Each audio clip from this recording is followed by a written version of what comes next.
शुरू करूँ।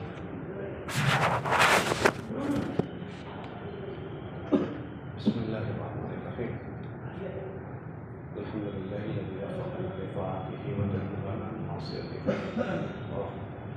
वख्तारना लिनुसरति दीनिही वज्तबाना लिइहयाइ अमरि रसूलिही सल्लल्लाहु अलैहि वसल्लम। अम्मा बअद फ़अऊज़ु बिल्लाहि मिनश-शैतानिर रजीम। बिस्मिल्लाहिर्रहमानिर्रहीम। वल-मुमिनूना वल-मुमिनात बअदुहुम औलियाउ बअद यअमुरूना बिल-मअरूफ़ व यनहौना अनिल मुनकर व क़ालू अस्सलातु वत-तस्लीम तूबा लिअब्दिन जअलहुल्लाहु मिफ्ताहन लिल-ख़ैर व मिग़लाक़न लिश-शर औ कमा क़ाल अस्सलातु वत-तस्लीम। मेरे मोहतरम भाइयों दोस्तों लोगों, आज जिस मौज़ू के लिए हम सब यहाँ जमा हुए हैं उस मौज़ू के अहज़-बरी हज़रात हैं कि इनसे हम इससे मुताल्लिक़ बातें कुछ सुन लेते हैं, इसलिए कि हज़रत की ज़िंदगियाँ इसमें गुज़र चुकी है। मौलाना मोहम्मद मूसा रहमतुल्लाह अलैह एक बात फरमाते थे, मैंने अभी मतलब सबको सुनाया कि तजर्बाकार लोगों की बात सुनेंगे तो 1 मिनट में 50 साल का तजर्बा मिलेगा, और अगर उनकी बातें नहीं सुनेंगे तो उस तजर्बे तक पहुंचने में 50 साल लग जाएंगे। और फिर भी गाड़ी सही गई तो ठीक, वरना किसी गली में चली गई तो पता नहीं होगी कब पहुंचेगी। तो ये हज़रात जो हमारे हैं बड़े, इन हज़रात से हम तो कुछ सुनने के मुतमन्नी हैं। हमारे यहाँ अरबी में पढ़ाया जाता है कलामुल मुलूक मुलूकुल कलाम, बड़ों की बात बातों में बड़ी होती है। तो हम तो इन हज़रात से सुनने के मुतमन्नी हैं। मैंने इनसे गुजारिश भी की, मैंने तभी इनसे कहा कि हमारा तो वो है भाइयों दोस्तों और बुजुर्गों वाला मजमा है, वह हमारी लकड़ी की तलवार भी चल जाती है। ये हज़रात तो माशाअल्लाह आप हज़रात तो बड़े उम्मत में मशहूर हैं, काबिल रश्क हज़रात की। और हमारे मकतब के पढ़ाने वाले साथी मकतब के पढ़ाने को बहुत हल्की निगाह से बाज़ मरतबा सोचते हैं, तसव्वुर करते हैं। हमारे बुजुर्ग की बात मैंने पढ़ी, वो कहने लगे कि ये जो मकतब पढ़ाते हैं उनका जो ज़ख़ीरा है वो शायद उनके बाद और चीज़ें पढ़ाने वालों का वो ज़ख़ीरा नहीं बन पाता है। फिर उन्होंने उसकी वजह बयान की कि आप तसव्वुर करें कि मकतब में जो बच्चे होते हैं उनकी तादाद कितनी होती है। हिफ्ज़ में जो बच्चे जाते हैं उनसे कम या उनसे ज़्यादा? जी, उनसे ज़्यादा। फिर उसमें से जो आलिमियत में जाते हैं उनकी तादाद उससे ज़्यादा होती है या कम होती है? उससे भी कम। भाई नाज़रा में अगर मान लो 50 बच्चे हैं किसी उस्ताद के पास, 60 बच्चे 70 बच्चे, उनमें से हिफ्ज़ में जाने वाले कितने होते हैं? 60-70 में से कितने होंगे? 4, 5, 10, 15, 20। सही गलत? अरे बोलो भाई। अच्छा 15 हिफ्ज़ में चले गए, उन हिफ्ज़ में से आलिमियत में जाने वाले कितने होते हैं? जी 15-20 ने हिफ्ज़ किया, उसमें से आलिमियत में जाने वाले कितने? 4-5। तो आलिमियत में जो गए तो आलिमियत पढ़ाने वाले के हिस्से में 5 नामा या अमल में ज़ख़ीरा बनेंगे। सही गलत? जिन्होंने हिफ्ज़ पढ़ाया उनके लिए 15-20 बनेंगे, और जिसने नाज़रा में पढ़ाया उसके लिए तो 50 बने। और ये जितने हिफ्ज़ में गए वो भी उसका ज़ख़ीरा, और जो आलिमियत में गए वो भी उसका ज़ख़ीरा। वो आगे जाकर कुछ भी बने, लेकिन वो ज़ख़ीरा है वो अलिफ बा ता पढ़ाने वाले का। एक बहुत बड़ा मजमा जो नाज़रा वाले को मिला है वो हिफ्ज़ वाले को नहीं मिला, जो आलिमियत पढ़ाने वालों को नहीं मिला। तो यूँ माना करके अगर देखें तो हमारे हिफ्ज़ पढ़ाने का, नाज़रा पढ़ाने का बहुत बड़ा ज़ख़ीरा तैयार होता है। जो हिफ्ज़ में गए वहाँ उसमें हमारा हिस्सा है, मगर जो हमारे पास से पढ़कर चले गए हिफ्ज़ में नहीं गए उसमें हिफ्ज़ वालों का कोई हिस्सा नहीं है। कोई उनका हिस्सा?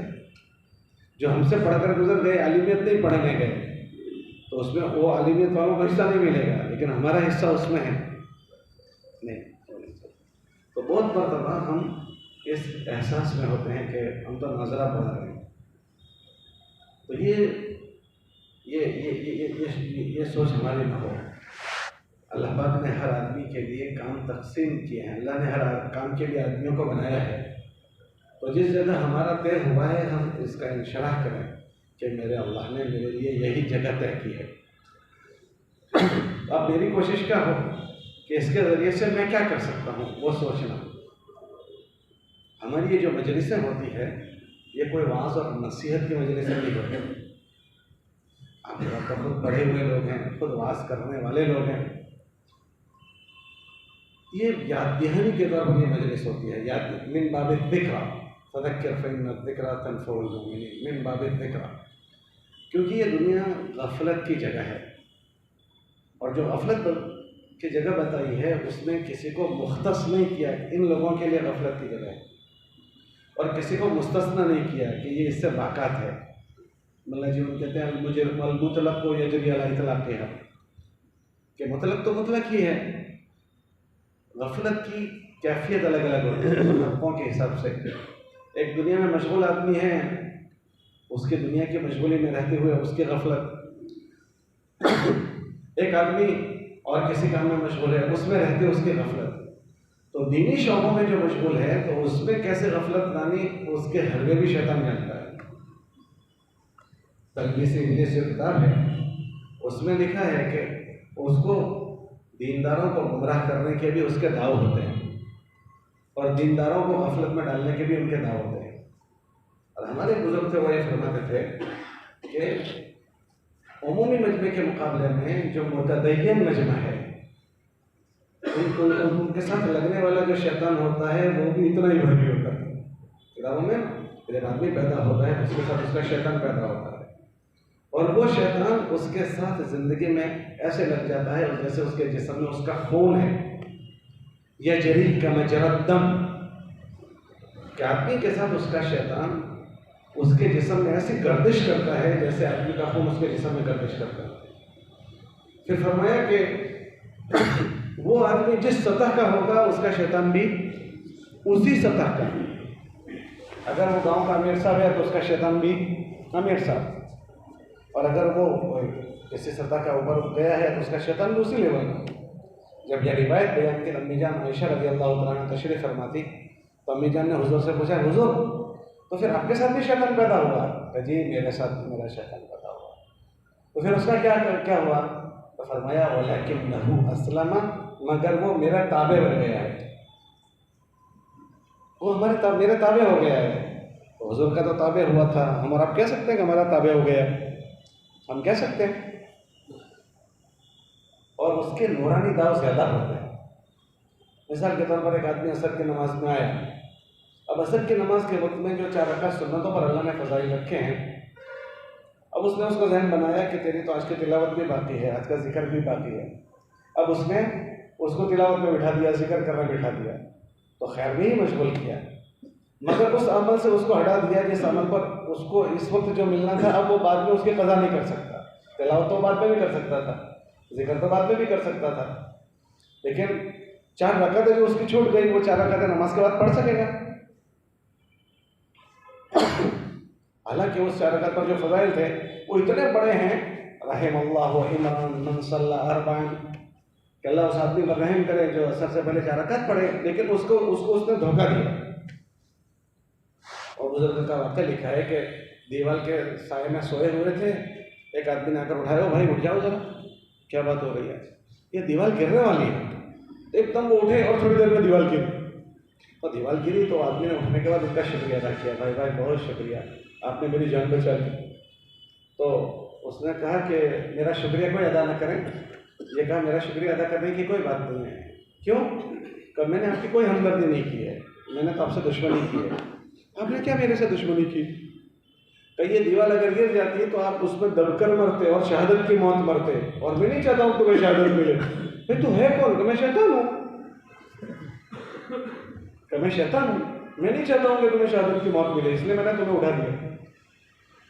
तो वो किन रास्तों से आता है आदमी उसको समझ नहीं पाता, और उससे बड़ी जो चीज़ आदमी के साथ लगी हुई है वो उसका नफ्स लगा हुआ है। आदमी का नफ्स उस शैतान से भी बड़ा है। हज़रत रहमतुल्लाह अलैह मौलाना इमाम साहब से मौलाना मोहम्मद सुलेमान साहब ने पूछा, हज़रत ये शैतान तो सबको ही बहकाता है, उसको किसने बहका दिया? शैतान तो सबको ही बहकाता है, उसको किसने बहका दिया? तो हज़रत ने बर्जस्ता फरमाया कि उसको उसके नफ्स ने बहका दिया, उसके नफ्स ने। इसीलिए बड़े नबी हैं, वो ये कह रहे हैं कि अल्लाह मैं अपने नफ्स के उससे मैं बरी नहीं हूँ कि मैं उसकी पकड़ में ना आ सकूँ। माँ उबर रहे हो नफ्सी, और फिर फरमाया कि नफ्स का काम क्या है कि वो सीधा जहन्नम का रास्ता दिखाता है। इन्न नफ्स लअम्मारतुन बिस्सू, वो नफ्स हम सब के साथ लगा हुआ है, जिसने शैतान को बरगलाया है वो नफ्स हम सब के साथ लगा हुआ है। हमारे नबी अलैहिस्सलाम ने उस नफ्स से बचाव के लिए दुआ मांगी कि अल्लाह मुझे अपने नफ्स के हवाले पल झपकने जितना भी मत कर। एक पल झपकने में कितनी देर लगती है? कोई देर ही नहीं लगती है, अभी यूं हुआ पल झपक गई। अल्लाह के नबी सल्लल्लाहु अलैहि वसल्लम पनाह मांग रहे हैं, अल्लाह मैं अपने नफ्स के हवाले न हो जाऊं, ला तकिलनी इला नफ्सी तरफत ऐन, एक पल झपकने के बराबर भी अगर आदमी नफ्स के हवाले हुआ तो गया। वो सारी चीजें हम सब के साथ लगी हुई है।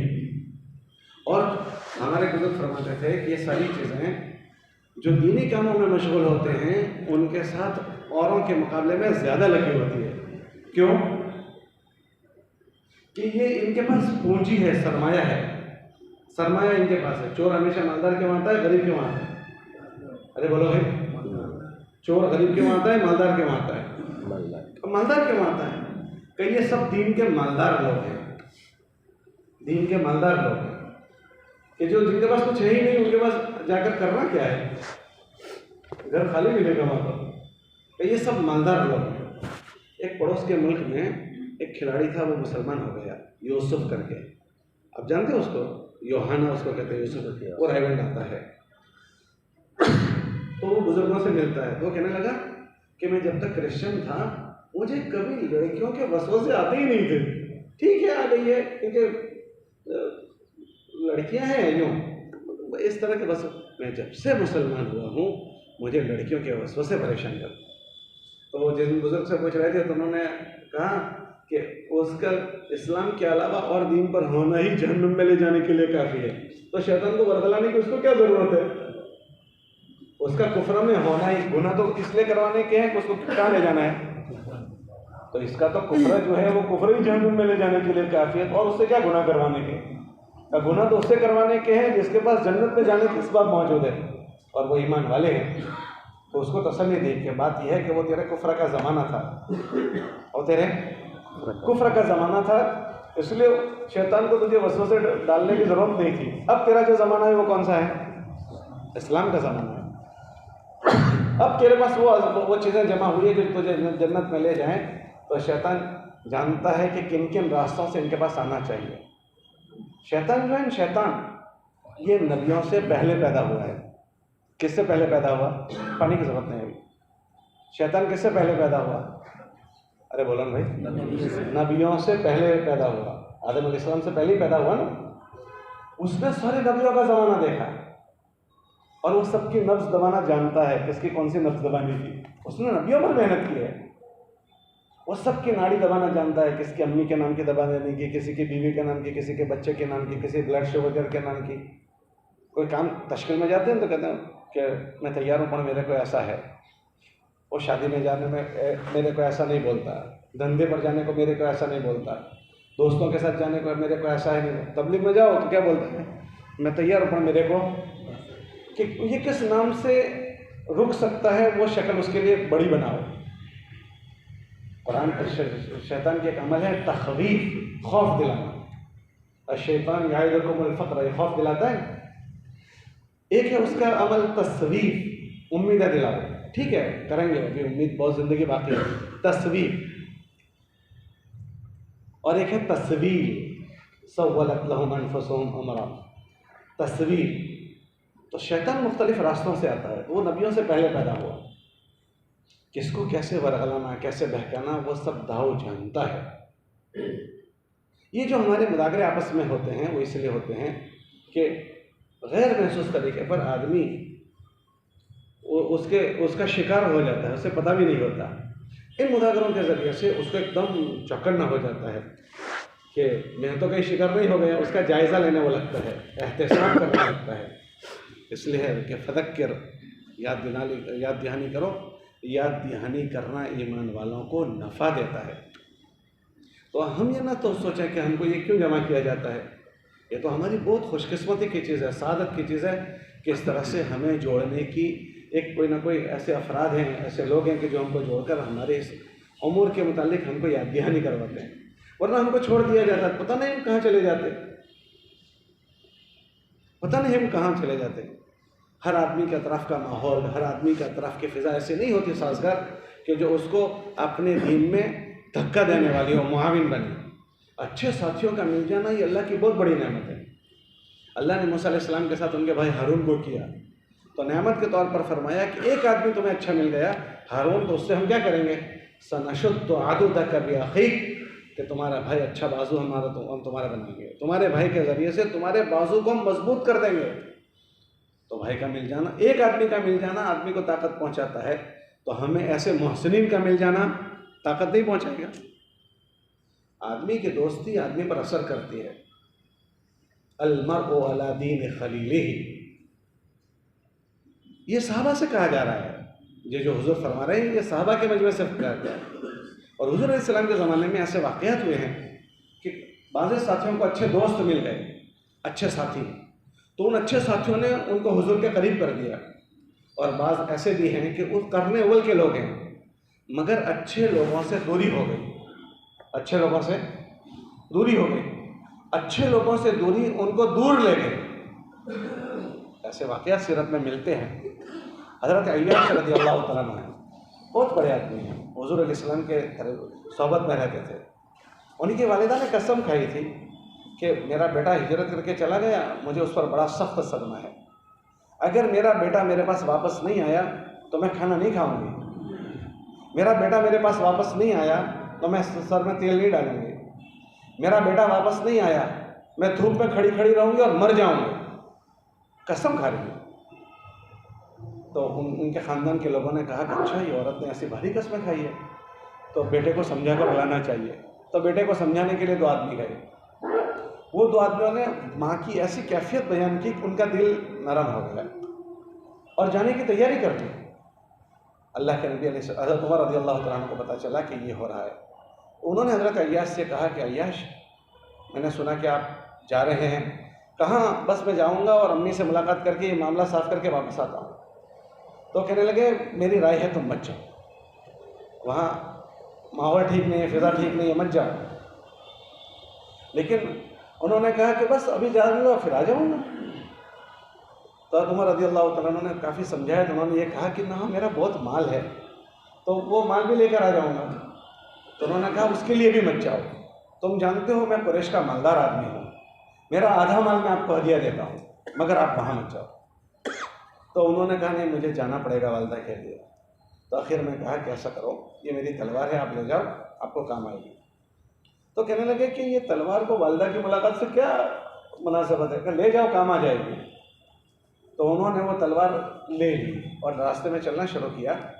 तो वो 2 जो आदमी लेने आए थे उन्होंने कहा कि तलवार तो बड़ी अच्छी है, ज़ोरदार है, ज़रा दिखाऊं।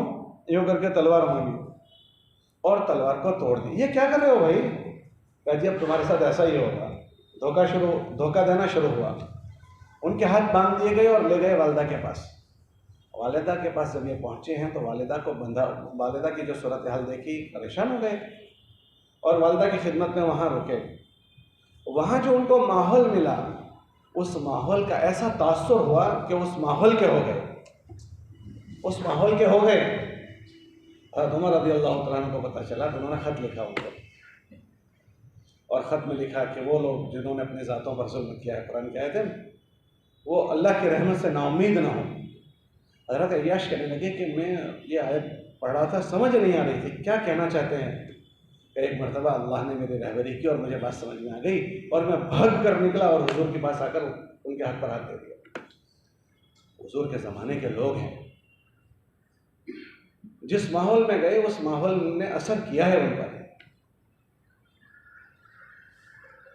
उम्मे हबीबा रज़ियल्लाहु तआला अन्हा का वाक़या लिखा है सीरत में।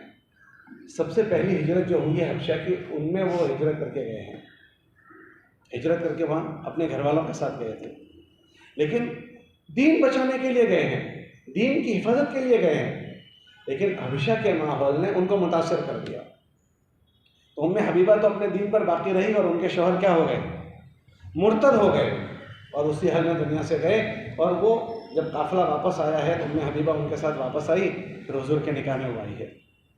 तो शौहर जो दीन को बचाने के लिए गया था, ये हुजूर के ज़माने के लोग हैं कि हबशा के माहौल ने उस ज़माने के लोगों पर भी असर डाला। इसलिए अल्लाह के नबी अलैहि सलाम इसकी तमन्ना जाहिर की कि हम जिस माहौल में रहें वहाँ ये गंदे लोग नहीं रहने चाहिए, यहूदी। तो अल्लाह के नबी अलैहि सलाम ने अपने माहौल से इन यहूदियों को निकाल दिया था, सबको खैबर भेज दिया था। फिर तमन्ना जाहिर की अपने आखिर ज़माने में कि ये जज़ीरतुल अरब में भी नहीं रहने चाहिए, है ना। उखरुजुल यहूद मिन जज़ीरतुल अरब, उखरुजुल यहूद मिन जज़ीरतुल अरब, ये तमन्ना जाहिर की। तो माहौल आदमी पर असर करता है। तो ये जो माहौल असर करता है वो हम ये नहीं कह सकते कि खाली फलां फलां को असर करेगा, उसके साथ कोई मुख्तस नहीं और कोई मुस्तस्ना नहीं, किसी को भी ये माहौल असर करता है। और उसमें खासकर जिस माहौल में आदमी रहता है, जिन दोस्तों के साथ रहता है, गैर महसूस तरीके पर आदमी की विचारधारा ऐसी बन जाती है। हम आज जिस माहौल में रह रहे हैं, हम अकेले इक्का दुक्का होते हैं, मस्जिद में हम अकेले इमाम होते हैं, मोहल्ले में हम अकेले मौलवी साहब होते हैं, और पूरे मोहल्ले के अमूमी मजमे का जहन अमूमियत का होता है, उनके दरमियान में हम अकेले होते हैं। अब एक आदमी 15, 20, 25, 50, 100 आदमियों के बीच में रहेगा, आज इसकी बात सुनी, कल इसकी बात सुनी, परसों इसकी बात सुनी, इसकी बात सुनी, तो आपका क्या ख्याल है, उनकी बातों का असर नहीं होगा, उनकी बातों का असर नहीं होगा। आपने सुना होगा वो चोर का वाक़या, चोरों का वाक़या, कि वो चोरों ने तय किया कि ये आदमी बकरी का बच्चा लेकर जा रहा है, उससे कब्जा करना है, तो लाइन लगाकर खड़े हो गए।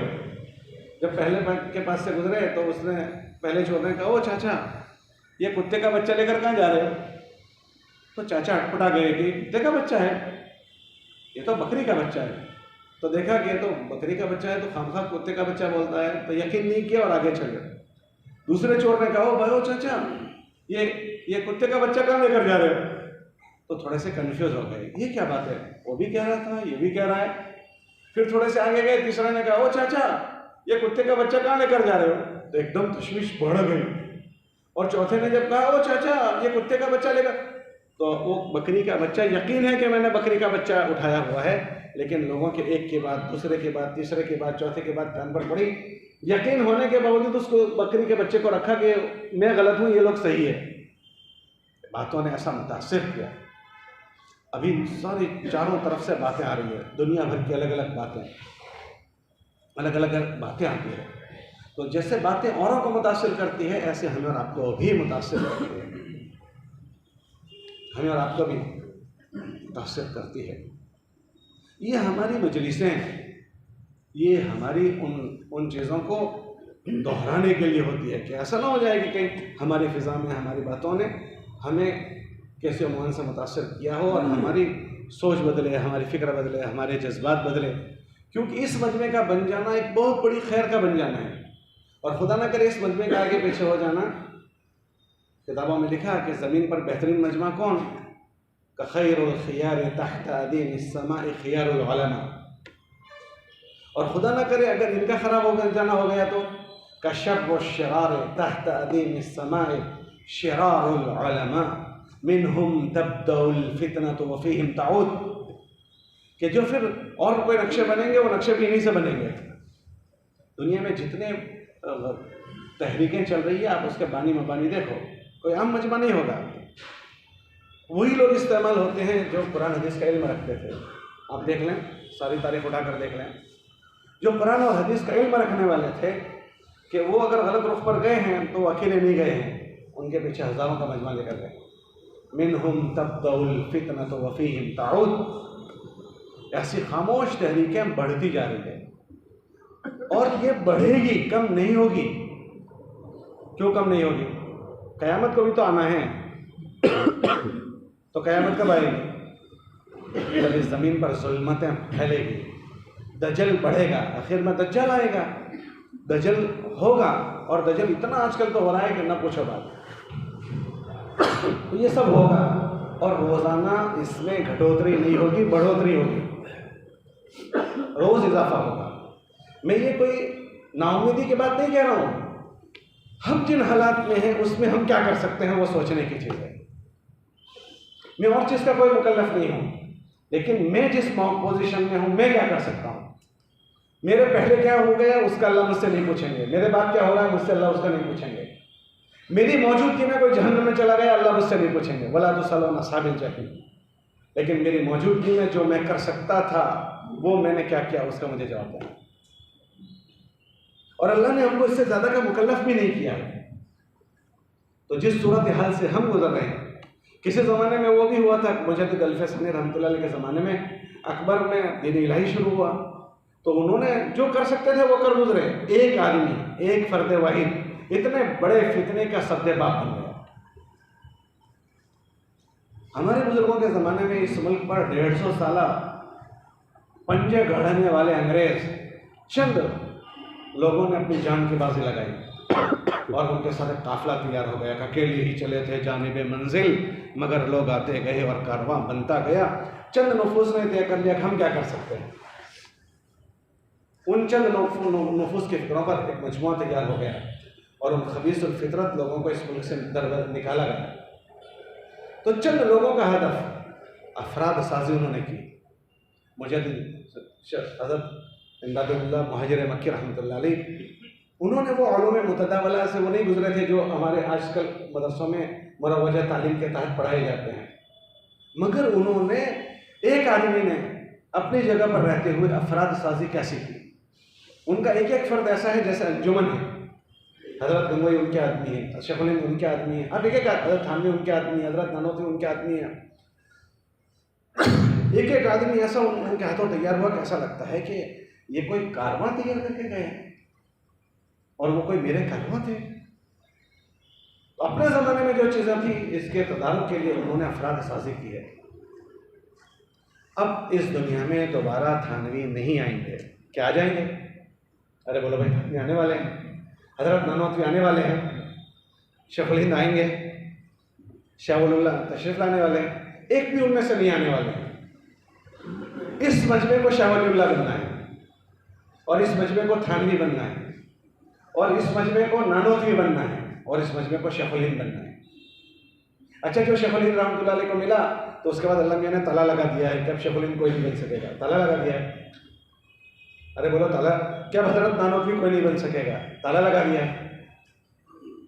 दुनिया में एक दरवाज़ा बंद हुआ है, उसके अलावा सारे दरवाजे खुले हैं कि कोई अब सहाबी नहीं बन सकता।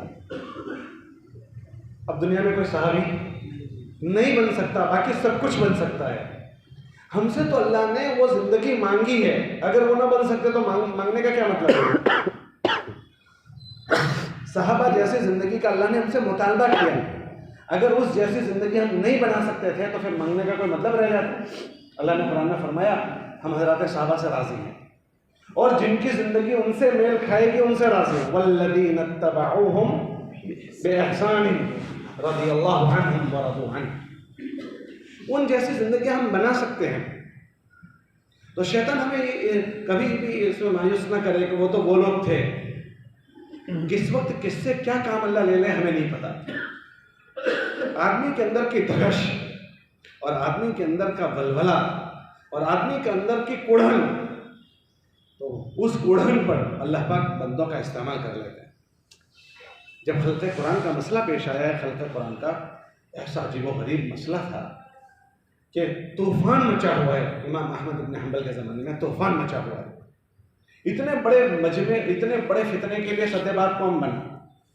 हम तो देखते हैं कि इमाम अहमद इब्न हंबल वो तो नंबर 2 पर है। इमाम अहमद इब्न हंबल में ये जो जो जो जो चीज़ भरी, वो भरने वाला आदमी कौन था? क्या वो बगदाद का एक मशहूर डाकू था जिसने ये कैफियत इनके बनाई है। इमाम अहमद इब्न हंबल हमेशा एक जुमला बोलते थे, रहिमल्लाहु अबुल हैथम, रहिमल्लाहु अबुल हैथम। तो लोगों ने पूछा आप ये क्या बातें करते हैं? अबुल हैथम के लिए आप ये दुआ करते हैं? अबुल हैथम बगदाद का मशहूर डाकू है। कब बात यह है कि जब खल्क़ कुरान का मसला उठा है तो सारे के सारे लोग 3 तबकों में हो गए। एक मजमा वो था कि जो अपने मौक़िफ़ से हटे नहीं खल्क़ कुरान के मसले में, उनको जेल में डाल दिया गया। एक मजमा वो था कि जो बादशाह की हामी हाँ मिला दी। तीसरा मजमा वो था जो हिजरत करके निकल गया। सब मेरी बात का इंतज़ार कर रहे थे कि मैं क्या कर रहा हूँ, मैं क्या जवाब दे रहा हूँ। तो मैंने भी तौरिया करने का इरादा किया था। हमारे वहाँ है कि भाई जुमले ऐसे बोलो कि जो ज़ू माना हो। मैंने भी ऐसा सोचा था।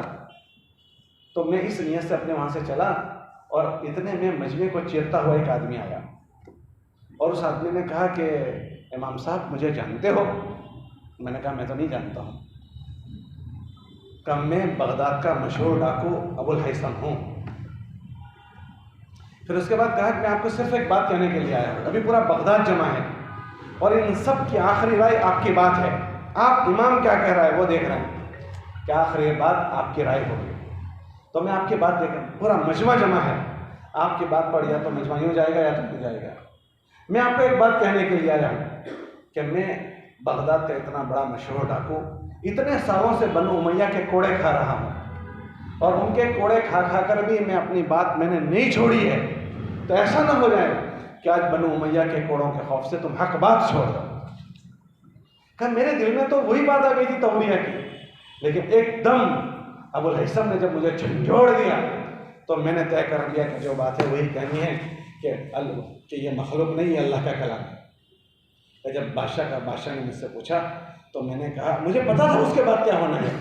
तो मैंने उस वक्त डट कर कहा कि ये अल्लाह का कलाम है, ये मखलूक नहीं है। जब मेरी ये बात कहनी थी तो बादशाह ने ऐलान किया, कोई है जो मजमे में कि जिसको कम से कम कोड़ों में ख़त्म कर दे? एक हबशी गुलाम खड़ा हुआ, उसने कहा मैं हूँ। आज तक मेरे 10 कोड़ों तक कोई जिंदा नहीं रह पाया। मैं ऐसे कोड़े बजाता हूँ, मारता हूँ कि आज तक मेरे 10 कोड़ों तक कोई जिंदा नहीं रहा। उसके लिए हुक्म हो रहा है कि जाओ इनके कमर पर कोड़े बजाओ। तारीख में लिखा है, बूढ़ा आदमी है, जब लिटाया गया, कुर्ता निकाला गया, हबशी ने कोड़े बजाना शुरू किया। तो अभी तो 10 कोड़े पूरे नहीं हुए हैं और उनके जिस्म से खून उठने लगा, गोश्त उनके कोड़े के साथ उड़ने लगा फिजाओं में। लोगों की चीखें निकल गई। 11, 12, 13, 14, 20 कोड़े हो गए, 21, 22, 23, 30 कोड़े। अब आप अंदाजा करें, एक बूढ़ी जान पर कोड़े बज रहे हैं। जिस आदमी के 10 कोड़ों में कोई जिंदा नहीं रह सकता, उसके 30 कोड़े ये कमजोर जान खा चुकी है और उसके पेट के चीथड़े उतर गए। क्या जान पर गुजरती होगी। उस हाल में बादशाह ने अपना आदमी भेजा, उसका नाम भी अहमद था, मुफ्ती। उसने इमाम अहमद के कान में आकर कहा कि इमाम मेरे कान में कह दो कि मैं अपनी बात को बदलता हूँ और बादशाह की बात की हमें हम मिलाता हूँ, मैं तुम्हें बादशाह की पकड़ से बचा लूँगा। उस हाल में इमाम उससे कह रहे हैं कि मुफ्ती तुम मेरे कान में कह दो कि अल्लाह का कलाम कलाम है, मखलूक नहीं है, मैं तुम्हें अल्लाह की पकड़ से बचा लूँगा। अपनी बात दोहराई नहीं कर रहे कि अल्लाह किस वक्त किससे क्या काम ले ले हमें नहीं पता है। अल्लाह को अपने अज़ाइम दिखाने हैं हमारी उम्मीदें और हमारी तमन्नाएं। अगर आदमी अपने इरादों में और नियतों में सच्चा होता है ना, तो अल्लाह पाक उस काम के होने के लिए उसको वो असबाब मुहैया कर देता है। ये दुनिया अल्लाह की है और इस दुनिया पर राज भी अल्लाह ही का है। ये इसमें किसी का राज नहीं चलता, न ट्रस्टी का चलता है, न मुतवल्ली का, न सेठ साहब का, न फलां साहब। ये दुनिया अल्लाह की है, इसमें राज भी अल्लाह का ही है। अला लहुल खल्क़ वल अम्र, कि उसी का राजपाट है और राज भी उसी का चलता है। जब अल्लाह किसी बंदों से काम लेना तय कर लेते हैं ना, तो लोगों के दिलों में उसकी कबूलियत और उसकी हमदर्दी, लोगों को उससे जोड़ देना, और फिर अल्लाह पाक उस काम के होने के लिए जिन असबाब की ज़रूरत हो अल्लाह अपने कुदरत से मुहैया करते हैं। और फिर अल्लाह पाक उसके उन ऐसे बंदों में, ऐसे नफूस में तासीर डाल देते हैं। मौलाना ऐसा की ज़बान में तो लुकनत थी, लेकिन इतना जम्मे गफ़ीर अल्लाह ने उनकी बात पर मुतवज्जह कर दिया। हज़रत नानूतुर रहमतुल्लाह अलैह आप देखें कैसे आदमी, उनकी फिक्र को अल्लाह ने 6 बर्रे आज़म में चला दिया। 6 बर्रे आज़म।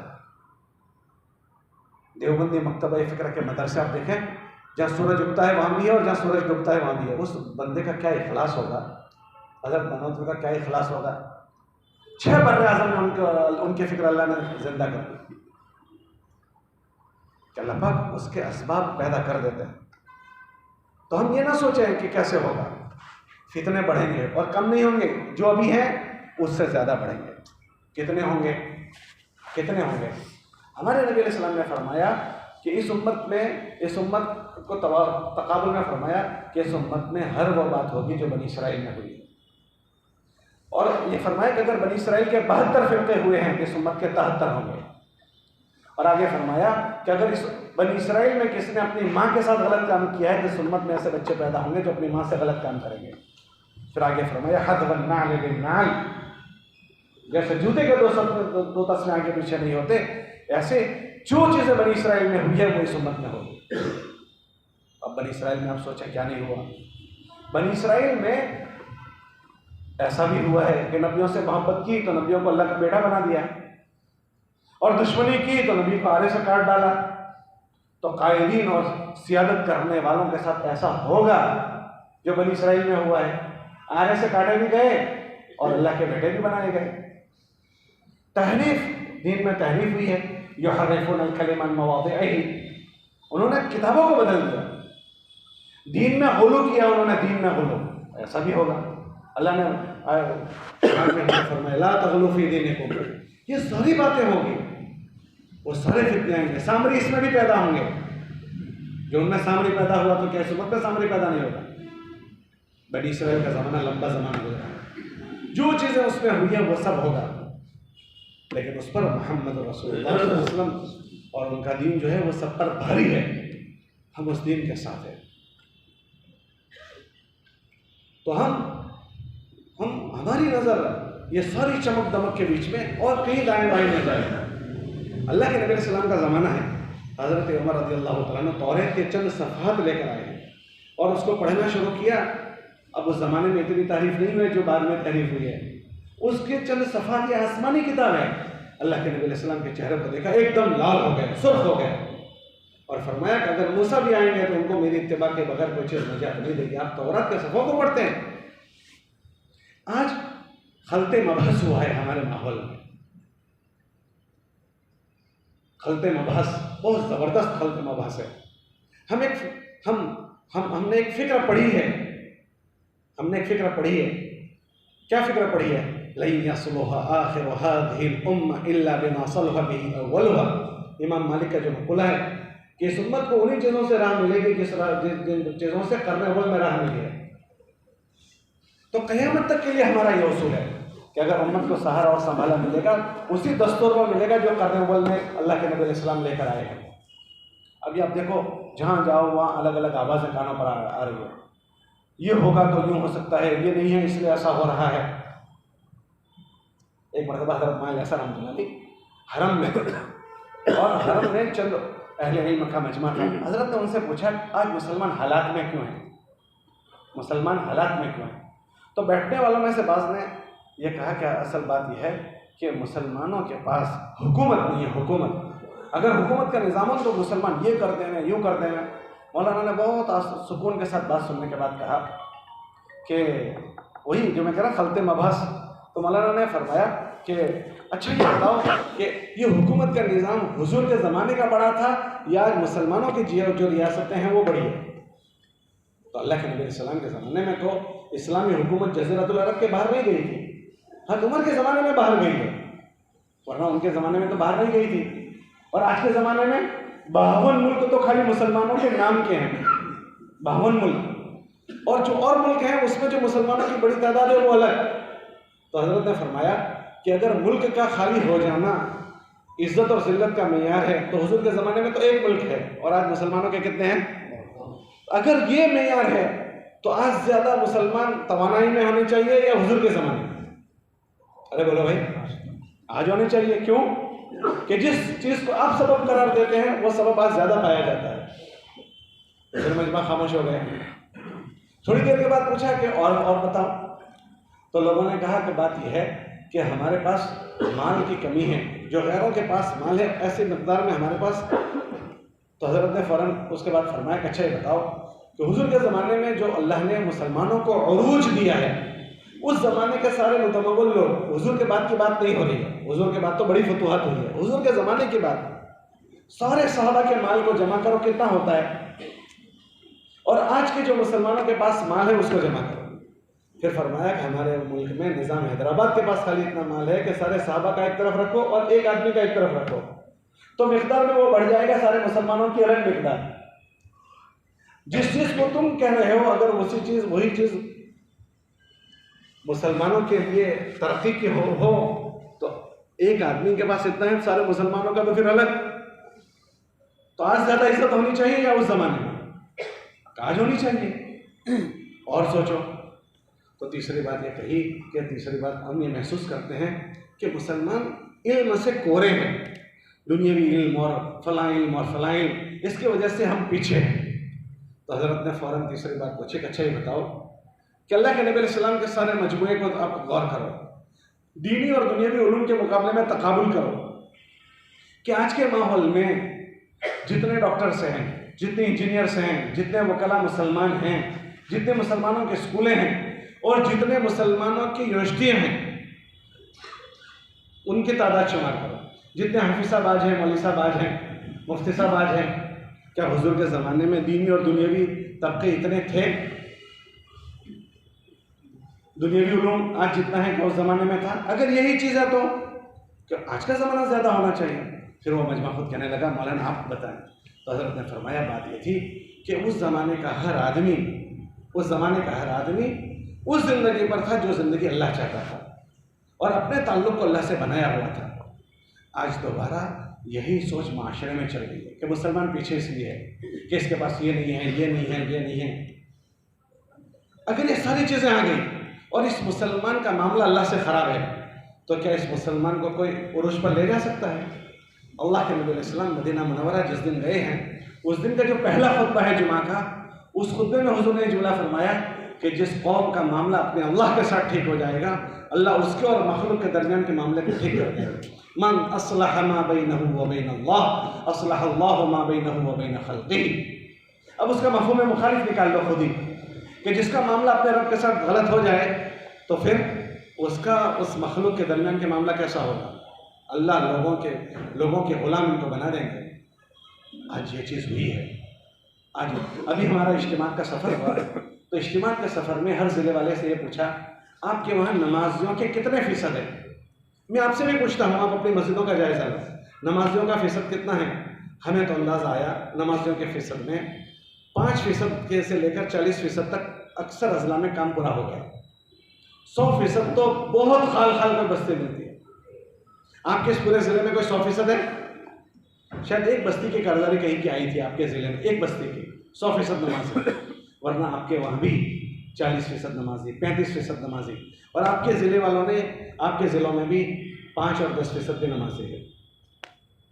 अब एक पूरा मजमा सबसे बड़ा फरीज़ा छोड़ा हुआ हो और हम अल्लाह के नबी अलैहि सलाम के ज़माने के सहाबा वाली ताईद चाहते हों तो हो जाए। ये सबसे बड़ा फरीज़ा है। हमारी सोच ठीक हो जाए। अगर हमने इन सोचों को ठीक नहीं किया तो आजकल जो सोशल मीडिया पर सोचें चलाई जा रही है, गैर महसूस तरीके पर उन सोशल मीडिया की बातों से हम और आप तासुर लेंगे, और हमारा और आपका ये तासुर लेना हम तक महदूद नहीं रहेगा। फिर मैं इस मिंबर पर खड़ा होता हूँ, फिर मेरे पास पढ़ने वाले तलबा, मेरी जो सोच होगी मैं सारे तलबा की वही सोच बनाऊंगा। फिर मैं जब जुमा में खड़ा होऊंगा, मेरी जो सोच होगी वही सोच मैं सारे के सारे मजमे की बनाऊंगा।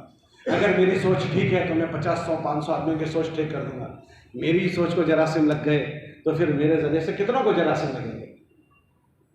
ये जो हमारे इस तरह के जोड़ होते हैं, मजलिसें होती है, ये कोई वाज नसीहत की मजलिसें नहीं है। ये मिन बाब ज़िक्र कि हमसे मुतालिक क्या चीज़ें हैं, और ये सहाबा में भी है। हज़रत अब्दुल्लाह इब्न मसूद रज़ी अल्लाह तआला अन्हु का असर है कि हम नबी अलैहिस्सलाम के पर्दा फरमाने के बाद हफ्ते में एक मरतबा जमा होते थे शब जुमा में, और नबी वाली बातें आपस में दोहराते थे ताकि उन बातों पर लोग बाकी रहें। अभी हमारे पास ऐसे मौके कम आते हैं। अल्लाह जज़ाए खैर दे, इस तरह की मजलिसें करने वालों को कम है और आपको जमा करके हमसे मुताल्लिक जो चीज़ें होती हैं उसकी याद दहानी करवाते हैं। ये मजमा जो है, ये सियादत और क़यादत करने वाला मजमा है। इनमें का एक मजमा एक आदमी नहीं है, इनमें का एक मजमा एक आदमी नहीं है, इनके साथ हज़ारों का मजमा जुड़ा हुआ है। लोगों का भविष्य इनके साथ जुड़ा हुआ है। ये जो मजमा बैठा है इनके साथ, मौलाना मोहम्मद मूसा रहमतुल्लाह अलैह देवबंद तशरीफ़ लाते थे तो छत्ता मस्जिद में तबलीग का काम करने वाले बच्चों को जमा करते थे, तो मस्जिद और जमात के साथियों को भी जमा करते थे। उस ज़माने में तलबा से यूँ कहते थे कि इन बच्चों की जहन साजी करने को तुम बच्चे समझ कर मत करना।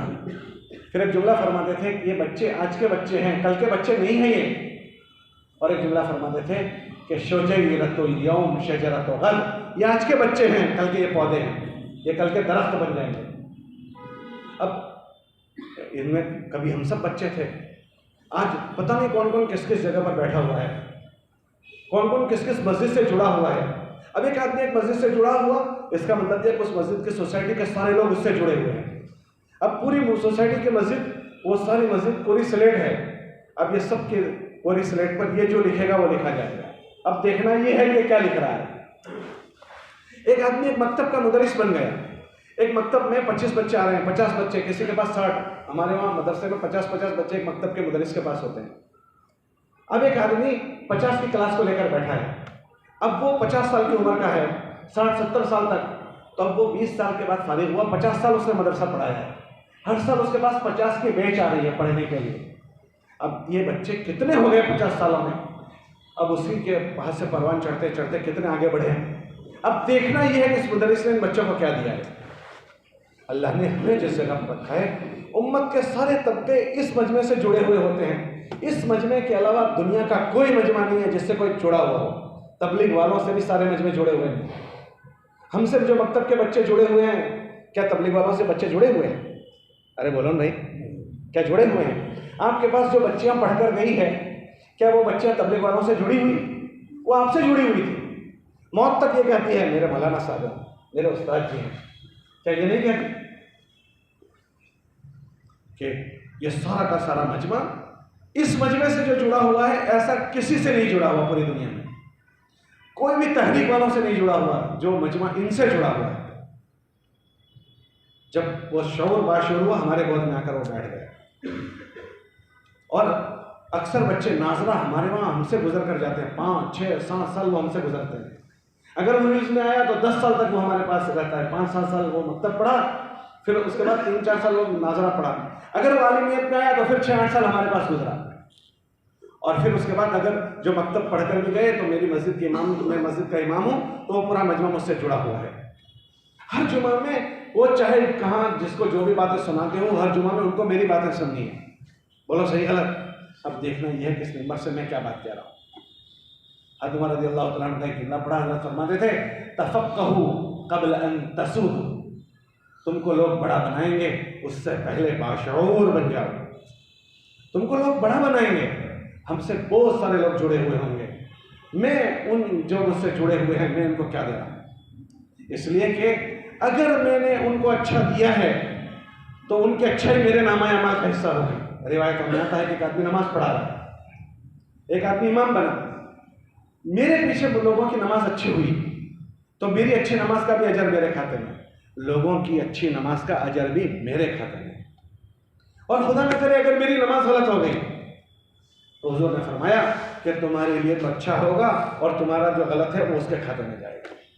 मेरी गलत नमाज का तो मेरे ऊपर आया ही, मैंने मेरे जरिए से जितनों का गलत हुआ उन सब का गलत भी मेरे खाते में। मेरे जरिए से जो बच्चों की जहन साजी हुई है, अगर मेरे हाथ से वो तैयार होकर आगे बढ़ गए तो मेरा ऐसा बड़ा ज़ख़ीरा होगा कि मैं इसका तसव्वुर नहीं कर सकता कि मेरा कितना बड़ा ज़ख़ीरा होगा, उसको मैं सोच नहीं सकता। मेरे मस्जिद के मेंबर से जो मेरी जहन साजी होगी, उसमें जो मजमा तैयार होगा, वो जो मेरी आखिरत बनेगी उसको मैं सोच नहीं सकता कितनी बड़ी बड़ी आखिरत बनेगी। और खुदा न करे कि मकतब के पढ़ाने के ज़माने में मैं जो दे सकता था उसमें मुझसे कमी हो गई, या मस्जिद के इमामत के ज़माने में मिंबर से मुझे जो देना था उसमें मुझसे कमी हो गई, तो मेरे हाथ से जो नुकसान होगा उसकी शायद भरपाई कोई ना हो सके। तो ये चीज़, इसमें शैतान काम कर सकता है, उसमें हमारा नफ्स काम कर सकता है कि उसने अच्छा वर्ग को वरगला दिया, कहीं मैं उस शैतान और नफ्स का लूटने वाला और लुकवाना बन जाऊँ। इसके लिए ये मुनावे फिक्रा हमारे मुनागरे होते हैं कि अल्लाह ने हमको बहुत बड़ी जगह पर बिठाया है। इस जगह पर बैठकर हम ये खाली पढ़ा नहीं रहे, हमारा और आपकी ये जहन कि हम ये पढ़ा नहीं रहे कि हमारे मदरसे क्या है, हमारे मकतब कि अफराद साजी की मशीनें हैं, रिजाल साजी, मर्दुम साजी, रिजाल साजी। एक बच्चा है हमारे पास 5 साल रहा, मेरी सोच ये हो मुझे 5 साल में इस बच्चे को मकतब पढ़ा देना है, एक तो मेरी सोच ये हो, और एक मेरी सोच हो नहीं ये 5 साल ये बच्चा और ये बच्ची मेरे पास रहेगी, ये 5 साल में मुझे उसकी सोच बदल देनी है, उसकी विचारधारा बदल देनी है, उसके जज्बात बदल देने हैं, उसके जीने के मकसद समझा देने हैं।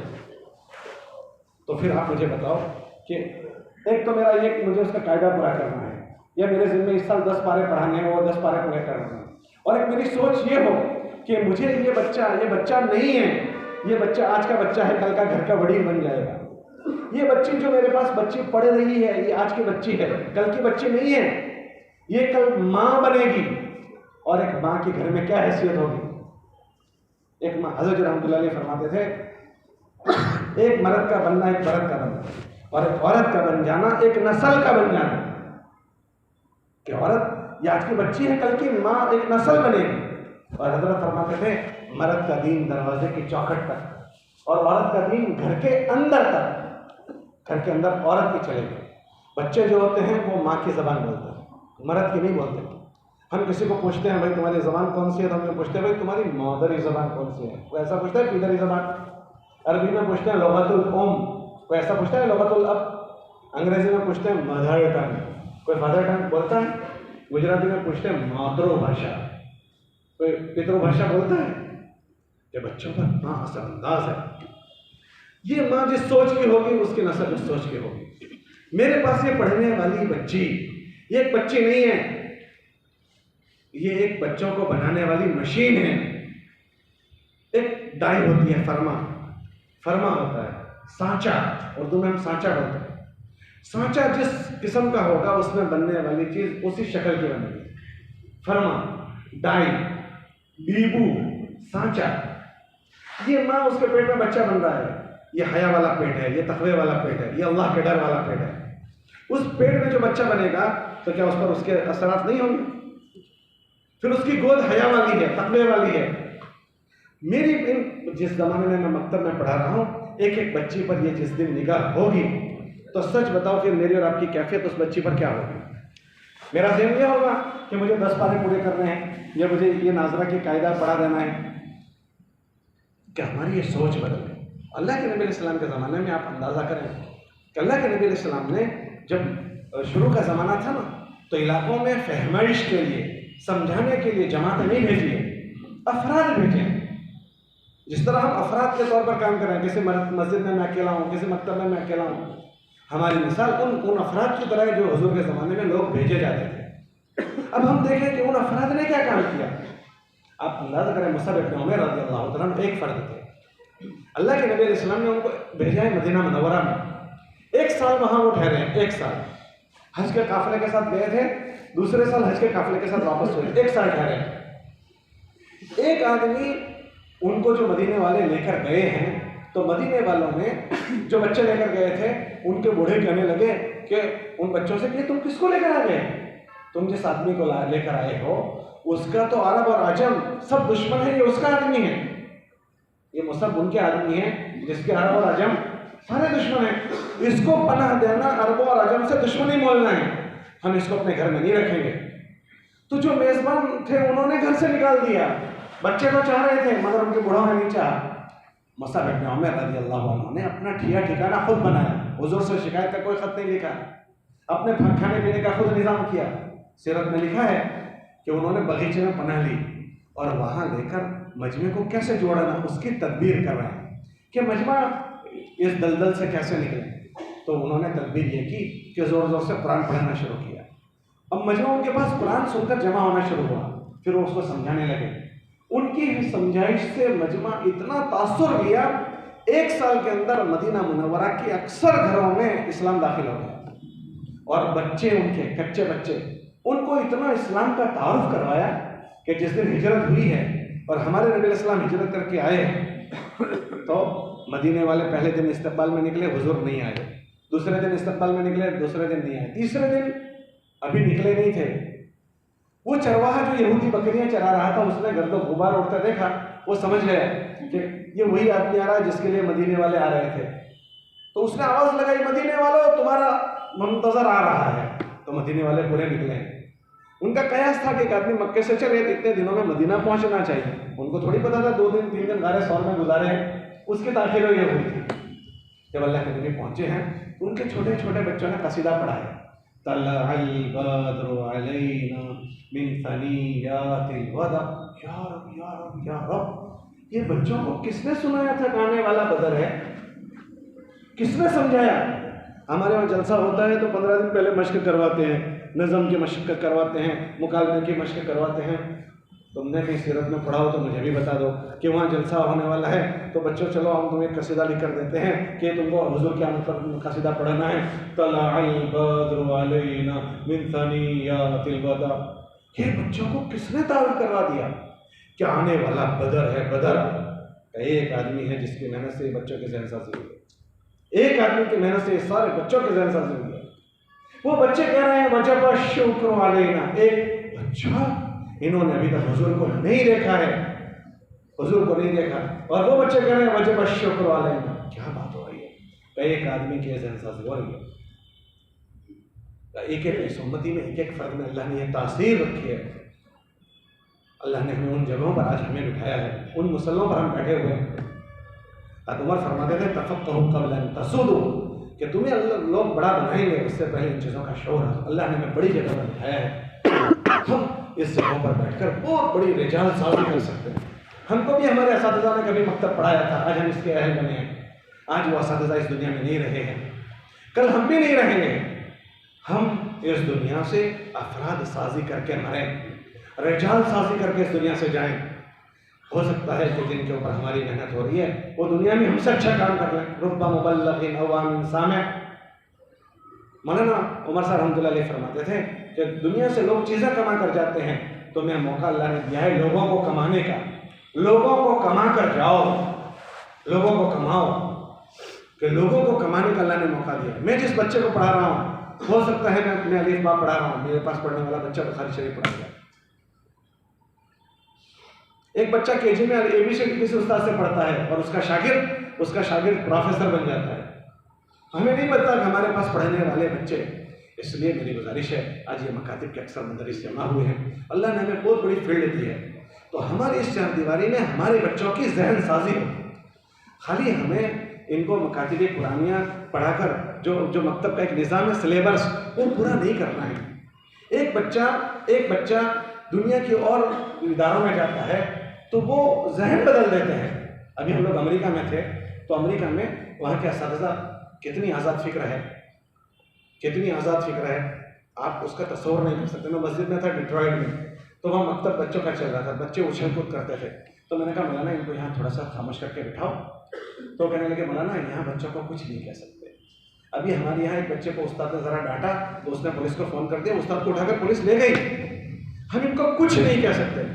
तो मेरे सामने उन्होंने कहा बेटा खामोश हो जाओ। तो उस्ताद को कहने लगा मुझे अभी खामोश नहीं होना है, उस्ताद कुछ नहीं कह सकता। फिर उसके बाद दूसरा बच्चा खड़ा हो गया और इधर उधर घूम रहा था। उस्ताद ने कहा बेटा बैठ जाओ। तो उस्ताद को कहने लगा जी मुझे अभी नहीं बैठना है। वो उस्ताद उसे कुछ नहीं कह सकता। और वो बहुत बड़ा इंजीनियर था, जो उस्ताद था बांग्लादेश का था, वो इंजीनियर था। वो कहने लगा मेरा बड़ा काम है, लेकिन मैंने बड़े होकर मैंने इल्म सीखा है और मैंने तय कर लिया है कि ज़िंदगी इसमें गुजारनी है। तो मेरी ये सब जॉबें छोड़कर मैं यहाँ आया हूँ। आईटी का बहुत बड़ा आदमी था। तो कहने लगा मौलाना आप दुआ कर रहे हैं, इस माहौल में हमें इन अफराद को तैयार करना है।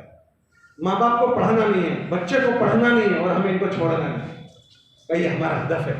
आप दुआ कर रहे हैं कि अल्लाह पाक इन बच्चों को हमारे हाथों इस मुल्क के लिए अफराद बना दो।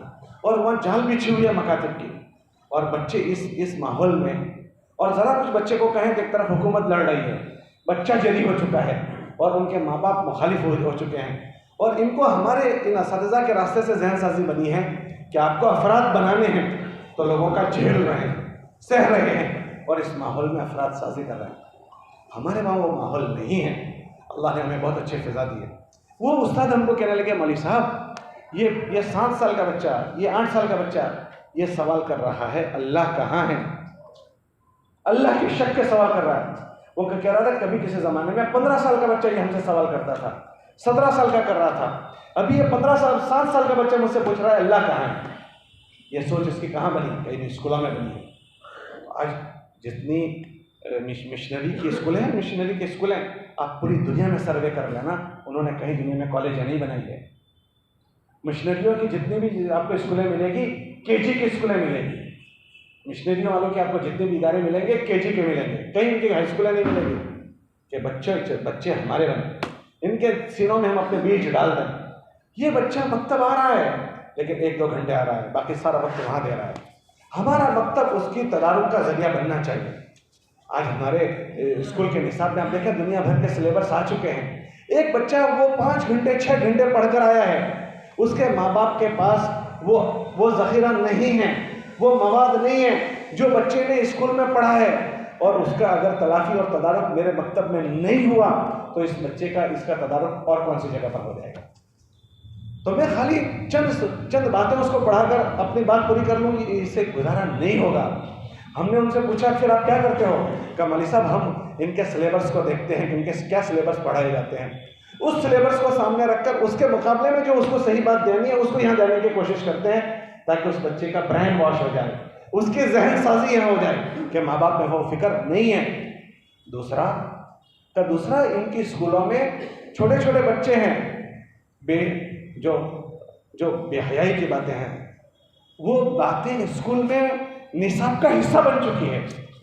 तो 12-13 साल की बच्चियां हमल से ठहर जाती है कि ये बच्चे इस फिजा में हमारे पास मकतब में आते हैं, हम इनको ये सब वहाँ तो ये निकल गया कि तुम लड़के हो कि लड़की हो, ये एग्जाम्पल अब तो आ गया कि तुम बड़े होने के बाद अपने लिए तय करना कि तुम लड़के हो या लड़की हो। तो किसी लड़के को कोई लड़की नहीं कह सकता, लड़की को लड़की नहीं कह सकता, वो बड़ी होकर अपने लिए पसंद करेगी कि मैं लड़का हूँ कि लड़की हूँ। अभी अक्सर हसास वालिदैन ने होम स्कूलिंग वहाँ शुरू किया है, होम स्कूलिंग के घरों में स्कूल पढ़ाते हैं और उसका एग्ज़ाम गवर्नमेंट से दिलवाते हैं। तो जैसा वो मुल्क है उन्होंने उसकी तैयारियां की उसके सत्याभाव के लिए। हमारे पास सबसे उनके मकातिब के मुकाबले में हमारे मकातिब का निज़ाम बहुत मजबूत है। हमारे पास बच्चे काफ़ी वक्त लेकर आते हैं, लेकिन हमें देखना है, जायज़ा लेना है कि मेरे मकतब में आने वाले बच्चे को मेरे पास से क्या मिलता है। हम बच्चों के मिजाजों को तो पढ़ें, बच्चों में क्या चीज़ें, वो एक शायर ने कहा, नक्शों को न जांचो तुम, नक्शों को ना देखो खाली, नक्शों को न जांचो तुम, लोगों से मिल के देखो क्या चीज़ मर रही है, क्या चीज़ जी रही है। क्या आज जवानों से आप मिलकर देखो, स्कूल के माहौल में दहरियत की सोच बनती जा रही है। हर साल हमारे तलबा की तश्कीली जमात बनती है, तो हर साल देवबंद सहारनपुर भी जाती है गुजराती तलबा की मुलाकात में। गई साल जो जमात गई थी उनमें एक साथी थे, उन्होंने मुझे सुनाया कि हम लोग देवबंद गए तो एक सूरत का लड़का था, तो उस लड़के ने हमको कहा कि मौलवी साहब आपसे थोड़ी बात करनी है। तो वो मुझे बिठाया, साथियों को बाहर निकाला और कहने लगा कि मैं यहाँ 4 पढ़ता हूँ अभी देवबंद में, मैं दहरिया हो चुका था स्कूल में, लेकिन अल्लाह ने मुझे कोई जरिया बनाया, मैं यहाँ आया हूँ। तो मैंने पूछा ये क्या बात हुई थी? कहने लगा मेरे स्कूल के माहौल में ऐसी जहन साजी हमारी हुई थी कि मैं अल्लाह का मुनकिर हो चुका था। फिर उसके बाद मेरे अब्बा तबलीगी हैं तो मुझे घसीट कर मस्जिद ले जाते थे, मगर बादले नाखास्ता मुझे जाना पड़ता था, तबलीग में जाना पड़ता था, लेकिन मैं अल्लाह का मुनकिर हो गया। हमारी बस्ती के मौलवी साहब थे, उस मौलवी साहब के पास मुझे किसी ने ले जाकर कहा, वो मौलाना मुझे मुतमईन नहीं कर सके, अल्लाह मुझे नहीं समझा सके, और मेरा शक बढ़ गया। वो मौलवी साहब होकर नहीं समझा सके तो मेरे शक और बढ़ गए। तो फिर मैं परेशान हो गया। एक और मौलाना साहब थे, उन्होंने कोई बड़े मौलवी साहब से मुझे रब्ता करवाया। वो बड़े मौलाना साहब ने मुझे आहिस्ता आहिस्ता जहन बनाया और मैं मुतमईन हो गया और मैंने उससे तौबा की। अब मैं इस इदारे में पढ़ने के लिए आया। अभी मेरा आपसे सवाल ये है कि बहुत सारे मेरे दोस्त सर्कल के लोग हैं सूरत में जो मेरे साथ कॉलेज में थे, वो भी मेरी तरह खुदा के मुनकिर हो चुके हैं। अब मेरे जिम्मे क्या बनता है कि मैं क्या तालीम अधूरी छोड़कर उन बच्चों को समझाने के लिए वापस सूरत जाऊं या अपनी तालीम पूरी कर दूं? वो मैं मशवरा चाहता हूं। तो उस पर वो कहने लगे, मेरी आंखें फट गई, इतने बड़े जिम्मेदार का ये बेटा, और ये बात कह रहा है कि ऐसे एक बच्चे नहीं, वह नक्शों को न जांचो, तुम लोगों से मिल के देखो। मुझे भी लड़के ने आकर एक बच्चे का वो फ़ोन में क्या स्टेटस समझते हैं वो दिखाया। उसने लिखा मैं ये हूँ, मेरे अब्बा का ये नाम है, मैं फलां गांव का हूँ, और धर्म में उसने लिखा मैं कम्युनिस्ट हूँ। कम्युनिस्ट, मेरे ज़िले की बात सुना रहा हूँ मैं, पूना में पढ़ाई कर रहा है। और मुझे पता है उनके ख़ानदान में उलमा थे। एक मौलवी साहब थे जिन्होंने 30 साल हदीस पढ़ाई है। कितने साल? और उनके ख़ानदान का आदमी ये लिख रहा है कि मैं कम्युनिस्ट हूँ। तो नक्शों को न जांचो तुम। अब हमें देखना यह है कि हमारे इदारों में आने वाले बच्चों को हम क्या दे रहे हैं। खाली मकतब पढ़ा दे रहे हैं या चंद चीज़ें दे रहे हैं। एक मिशनरी में जाने वाले बच्चों को खुदा का जब मुनकिर बनाया जा सकता है, तो 5 साल वो बच्चा मेरे पास रहा, मैंने उसका अक़ीदे पर क्या मेहनत की कि 5 साल मेरे पास रहने के बाद उसको अल्लाह समझ में नहीं आया और दूसरे के पास जाकर वो अल्लाह को भूल जाए। तो हमें अपने मकतब को इस रुख से लेकर चलना होगा, उनकी तरबियत को। और तरबियत में माफ़ करना, मैं एक बात कहूँ, मुझे डर लग रहा है, कहूँ हमारा तरबियत का निज़ाम बहुत फीका है। मकतब का तरबियत का निज़ाम बहुत फीका है, बल्कि हमारी बाज़ी चीज़ों से एक बहुत बड़ा मजमा इल्म दीन से मुतनफ़िर हो गया है। ये मौलाना जानते हैं, मेरे ख़ानदान में मैं पहला मौलवी हूँ, बराबर मौलाना। मैं पटेल फैमिली में से हूँ, गोधरा की पटेल फैमिली। ये मौलवी सुफियान बैठे हैं, दूसरे मौलवी हैं हमारे ख़ानदान में। एक भी मौलवी हमारे ख़ानदान में नहीं।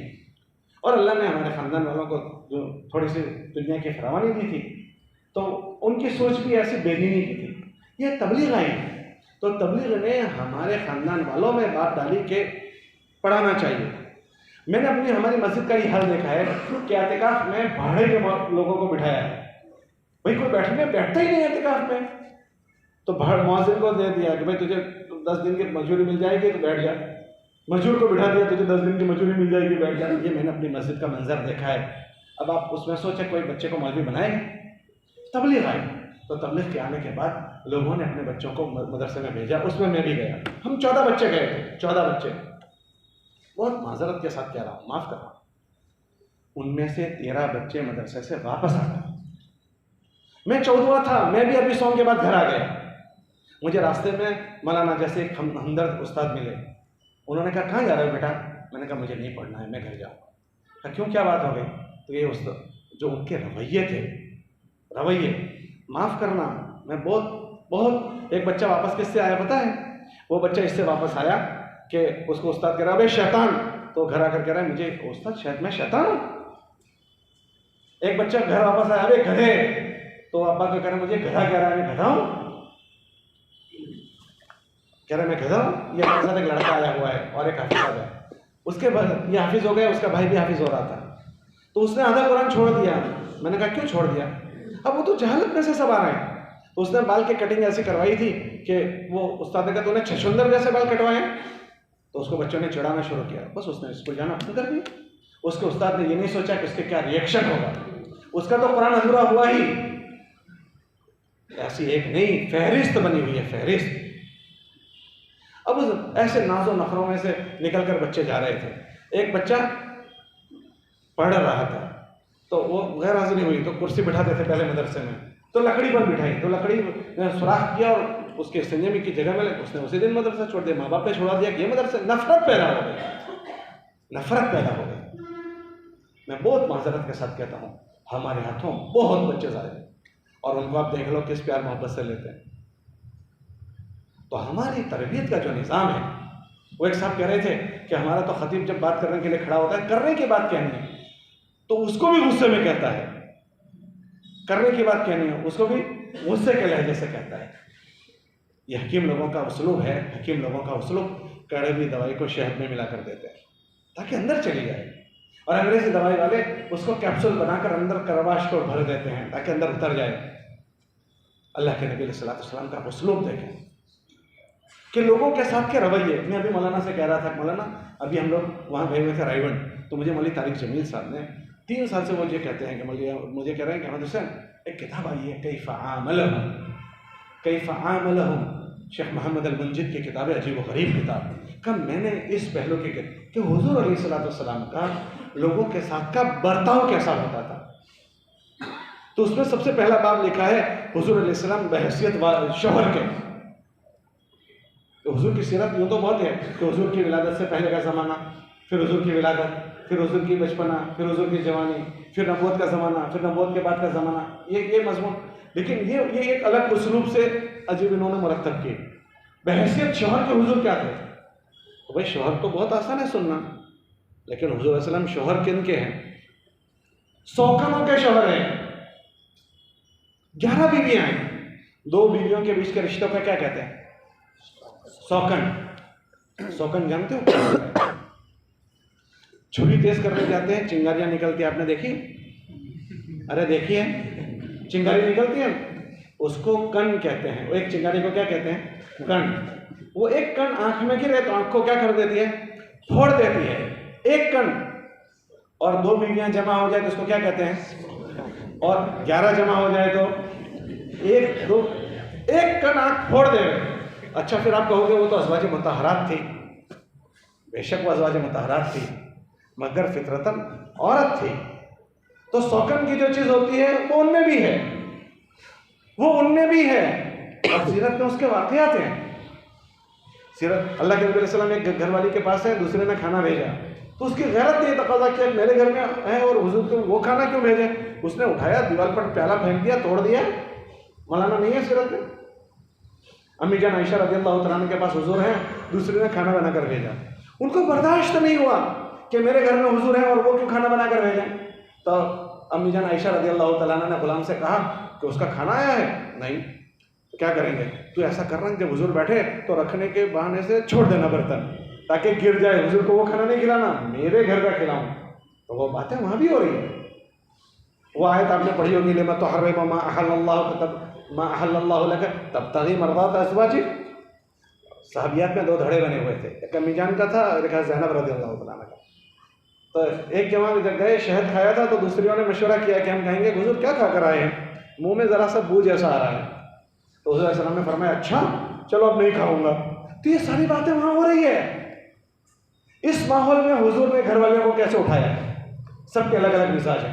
तो पहला ही बाब ये लिखा है कि हुजूर अलैहिस्सलाम बहैसियत शौहर के, इन सारी एच पेच के साथ हुजूर कैसे उनके इन सारे नाज नखरों को कैसे उठाया है। हुजूर अलैहिस्सलाम बहैसियत वालिद के, हुजूर अलैहिस्सलाम बहैसियत नाना के, वो अबवाब तो अपने अपने तलामिज़ा के साथ कैसे, अपने छोटों के साथ कैसे। अगर वो मेरा रवैया तो मेरे से कोई कटेगा। हुजूर अलैहिस्सलाम उनसे सारे सहाबा ये इजहार करते हैं कि हुजूर हमसे सबसे ज़्यादा मोहब्बत करते हैं। हर आदमी का दिली विजदान ये कह रहा है कि हुजूर मुझे सबसे ज़्यादा चाहते हैं। बास तो रिवायत करने वाले यूँ रिवायत करते हैं, मुझे मेरे दोस्त ने फरमाया, मुझे मेरे हबीब ने फरमाया, मुझे मेरे खलील ने फरमाया। क्या मोहब्बत आ गई थी लोगों के दिलों में। बास कहते हैं कि रात को हुजूर की याद आई तो उठे और घर को देख कर आए और फिर सुकून हुआ तो फिर जाकर सोए हैं। क्या मोहब्बत आ जाती थी मेरे पास। अब हम जितने सब में हैं उस मसले पर वो हुजूर के नाइबीन हैं। हमारी ज़बान, चाहे मुसल्ले की ज़बान हो या मकतब की ज़बान, माफ़ करना मैं बहुत माजरत से कहता हूँ। मैं मदरसे में पढ़ाता हूँ तो मैंने पूरे साल में एक बच्चे को यूँ चांटा नहीं लगाया, एक बच्चे को मैंने खड़ा नहीं किया। मैं और मदरसे को बैठ देखता हूँ, वो पिटाई भी करते हैं, खड़ा भी करते हैं। मैंने उनको पूछा चलो आपने 1 घंटे में एक बच्चा लेट आया 10 मिनट, आपने उसकी पिटाई जोरदार ठुकाई कर दी, उसके बाद उस बच्चे के दिल में आपकी मोहब्बत आएगी या नफरत आएगी? क्या है भाई? मुझे तुम एक चांटा लगाओ, मुझे पसंद नहीं है, वो कैसे पसंद कर लेगा? अच्छा, उसके बाद आप उसको कहो पढ़, तो उसका मूड पढ़ने का रहेगा। तो वो मुझे कहने लगे, मैं तहदीस में नेमत के तौर पर कह रहा हूँ, मैं कोई अपनी बड़ाई नहीं बयान कर रहा हूँ। वो कहने लगे वो तुम्हारी घंटी में रेगुलर आते हैं, हमारी घंटी में 10 मिनट लेट कर दिया, 5 मिनट लेट कर दिया। मैंने कहा मौलाना, हमारे मदरसे में हमने हदफ बनाया है हमारे बच्चे स्कूल में नहीं जाने हैं, स्कूल के बच्चों को उठा उठा कर यहाँ ले आना है। अभी हमारे वहाँ 500 बच्चे हैं, ये सारे बच्चे स्कूल के साथ हिफ्ज़ करते हैं और सारे बच्चे स्कूल के साथ आलिमियत पढ़ते हैं, सारे बच्चे स्कूल के साथ आलिमियत पढ़ते हैं। मैंने कहा आपकी कोई खोट नहीं हुई कि आपके बच्चे वहाँ गए, उनकी खोट हुई कि उनके बच्चे हमें मिल गए। बीकॉम करने वाले बच्चे आपके पास आ रहे हैं, फार्मेसी पढ़ने वाले आपके पास आ रहे हैं, मेडिकल पढ़ने वाले आपके पास आए हैं। अब उस कॉलेज से गंदे माहौल से आए हैं, अब आप उनसे ये तमन्ना करो कि वो जी हजरत जनाब यूँ जानो टेक कर आपसे बात करें, वो तो कॉलेज वाली बात करेंगे। अब आपके अंदर देखना है कि आप उसको कैसे ले रहे हैं। अब आप उनसे वो तमन्ना करो कि जो तलवा की मरोजा तरतीब है क्या वो हो जाएगी? अब आपको उनसे ढल जाना पड़ेगा और उनको उसी माहौल में ले लेना पड़ेगा। आप उनको ऐसा बना दो कि आपका ये बच्चा आपका हो जाए। मैंने कहा ये हुजूर का तरीका है। हजरत ज़ैद रज़ी अल्लाह तआला गुलाम हैं, लूटे गए हैं, अम्मी जान खदीजा रज़ी अल्लाह तआला की खिदमत में पहुंचे हैं। अम्मी जान ने अल्लाह के नबी को खदिया दे दिया। उनके पास सरगर्दा फिरे हैं कि मेरा बेटा पता नहीं कहाँ है, और मारे मारे फिरे। उनका शराब पढ़ो है तो साहबा में है, वो बेटा मिल नहीं रहा है। जिस बाप का बेटा खोया हो उस बाप पर क्या गुजरे जो उसके अशार हैं, और मेरे बेटे मैंने तेरे लिए चारों सिमतें छान मारी है, और जब तक मैं जिंदा रहूंगा ज़मीन को छान मारूंगा, न गर्मी न सर्दी न बारिश को देखूंगा, और ये और ये और ये। एक आदमी, उस कबीले का 2 आदमी हज में आए। उन दोनों ने देखा वो बच्चा तो यहाँ है, तो उनके अब्बा को जाकर खबर दी कि तुम्हारा बेटा हमने फला फला के पास देखा है। वो एकदम वहाँ आए फिदिये की रकम लेकर, भाई के साथ, चचा के साथ, और अल्लाह के नबी अलैहि सलाम के पास आकर कहा कि हम फला फला हैं और ज़ैद हमारा बेटा है, हम उसके लिए आए। तो क्या चाहते हैं आप? हम ये चाहते हैं कि आप ज़ैद को आज़ाद कर दें और ये फिदिये की रकम ले लें, फिदिये की रकम। तो अल्लाह के नबी अलैहि सलाम ने क्या फरमाया? अगर ज़ैद आपका बेटा है तो अगर वो आपके साथ आना चाहेगा तो खुशी खुशी ले जाइए, मुझे फिदिया भी नहीं चाहिए। फिर आगे एक जुमला फरमाया, अगर वो आना नहीं चाहता तो मैं ज़बरदस्ती नहीं भेजूंगा। तो वो कहने लगे हमें मंजूर है, क्योंकि बेटा हमारा है। क्या कभी उनका शेख ख्याल में भी ये नहीं आया होगा कि बेटा हमारे साथ नहीं आएगा? तो उन्होंने हमें मंजूर है, अगर वो ना आए तो नहीं भेजना। तो ज़ैद को बुलाया, एकदम बेटा वो जो मोहब्बत छलकेगी। कहा बेटा इनको जानते हो? कि जानता हूँ। ये कौन है? कि मेरे अब्बा है। ये कौन है? कि मेरे चचा है। उनसे कहा बात कर लो इनसे। अब अब्बा बात कर रहे, बेटा तू कहाँ था, हमने तेरे लिए किया, ये किया, ये किया, और बेटा हमें पता चला तेरे यहाँ, तो हम आए हैं फिदिये की रकम लेकर। तुम्हारे आका ने हम पर एहसान का मामला किया, एहसान का मामला किया कि फिदिया भी नहीं लिया और ऐसे तुझे हमें आज़ाद किया है, तो बेटा हमारे साथ तुझे चलना। अभी तो अब्बा की बात पूरी नहीं हुई और बेटे ने देखा, बेटे ने हुजूर की तरफ देखा तो हुजूर ने एक ही जुमला फरमाया, ज़ैद मुझे भी तो जानते हो ना। बस जुमला अभी पूरा नहीं हुआ था, हजरत ज़ैद धड़ाम लेकर गोद में गिर गए और फरमाया हुजूर मैं आपको छोड़कर इनके साथ नहीं जा सकता। तो बाप हिल गया कि तुम क्या कह रहे हो, गुलामी को आज़ादी पर तरजीह देते हो, यहाँ गुलाम हो तुम आज़ादी पर तरजीह देते हो? क्या हो हुजूर के पास आया हुआ हुजूर का हो जाता होगा? कह रहे हो बेटा गुलामी को आज़ादी पर तरजीह देते हो। हुजूर ने ये जुमला सुनकर एकदम बाहों में ले लिया और ये फरमाया कि आज से ज़ैद मेरा बेटा है, हमारे पास आया हुआ हमारा हो जाना चाहिए। वो लाड़ प्यार मिलना, आप देखो हमारे बुजुर्गों के वाक़यात, शेख उल हिंद रहमतुल्लाह अलैह के वाक़यात, हज़रत मद्दी के वाक़यात, वो लाड़ प्यार दिया है कि आज भी उनके मुरीदीन, उनके शागिर्द जो उनका नाम लेते, मैंने वहाँ इब्राहिम साहब को देखा कि जितनी बार हज़रत शेख उल हिंद रहमतुल्लाह अलैह का नाम, शेख उल इस्लाम का नाम आता है, रोते आंखों से आंसू। कैसे उस्ताद! जितने उनके शागिर्दों को देखा, सबको देखा कि जब ऐसे उनका नाम लेते हैं जैसे मुंह में लड्डू रख दिए हों, मिठास भर दी हो, ऐसे राहल टपकाते हुए अपने उस्तादों का नाम लेते हैं। ये बच्चों का ये है एक बहुत बड़ी खेप हमारे यहाँ से ज़ाय हो जाती है, हमारे रवैयों से ज़ाय हो जाती है। तो जो बच्चों में, हमारे में और बच्चों में नफरत पैदा हो जाए, उनसे क्या लगे? हमारे क़ाज़ी अब्दुल वहाब साहब ये बात कहते थे, माँ बाप को बच्चों को पढ़ाना नहीं है, बच्चों को पढ़ना नहीं है, हम हदफ बनाए कि इन बच्चों को हमें उठा लेना है। अगर हमने इनको नहीं लिया तो बहुत सारे लोग हैं जो इनको दोस्त बनाकर जाएगा, तो हमारे इन मकतबों का निज़ाम खाली पढ़ाने तक महदूद ना हो जाए।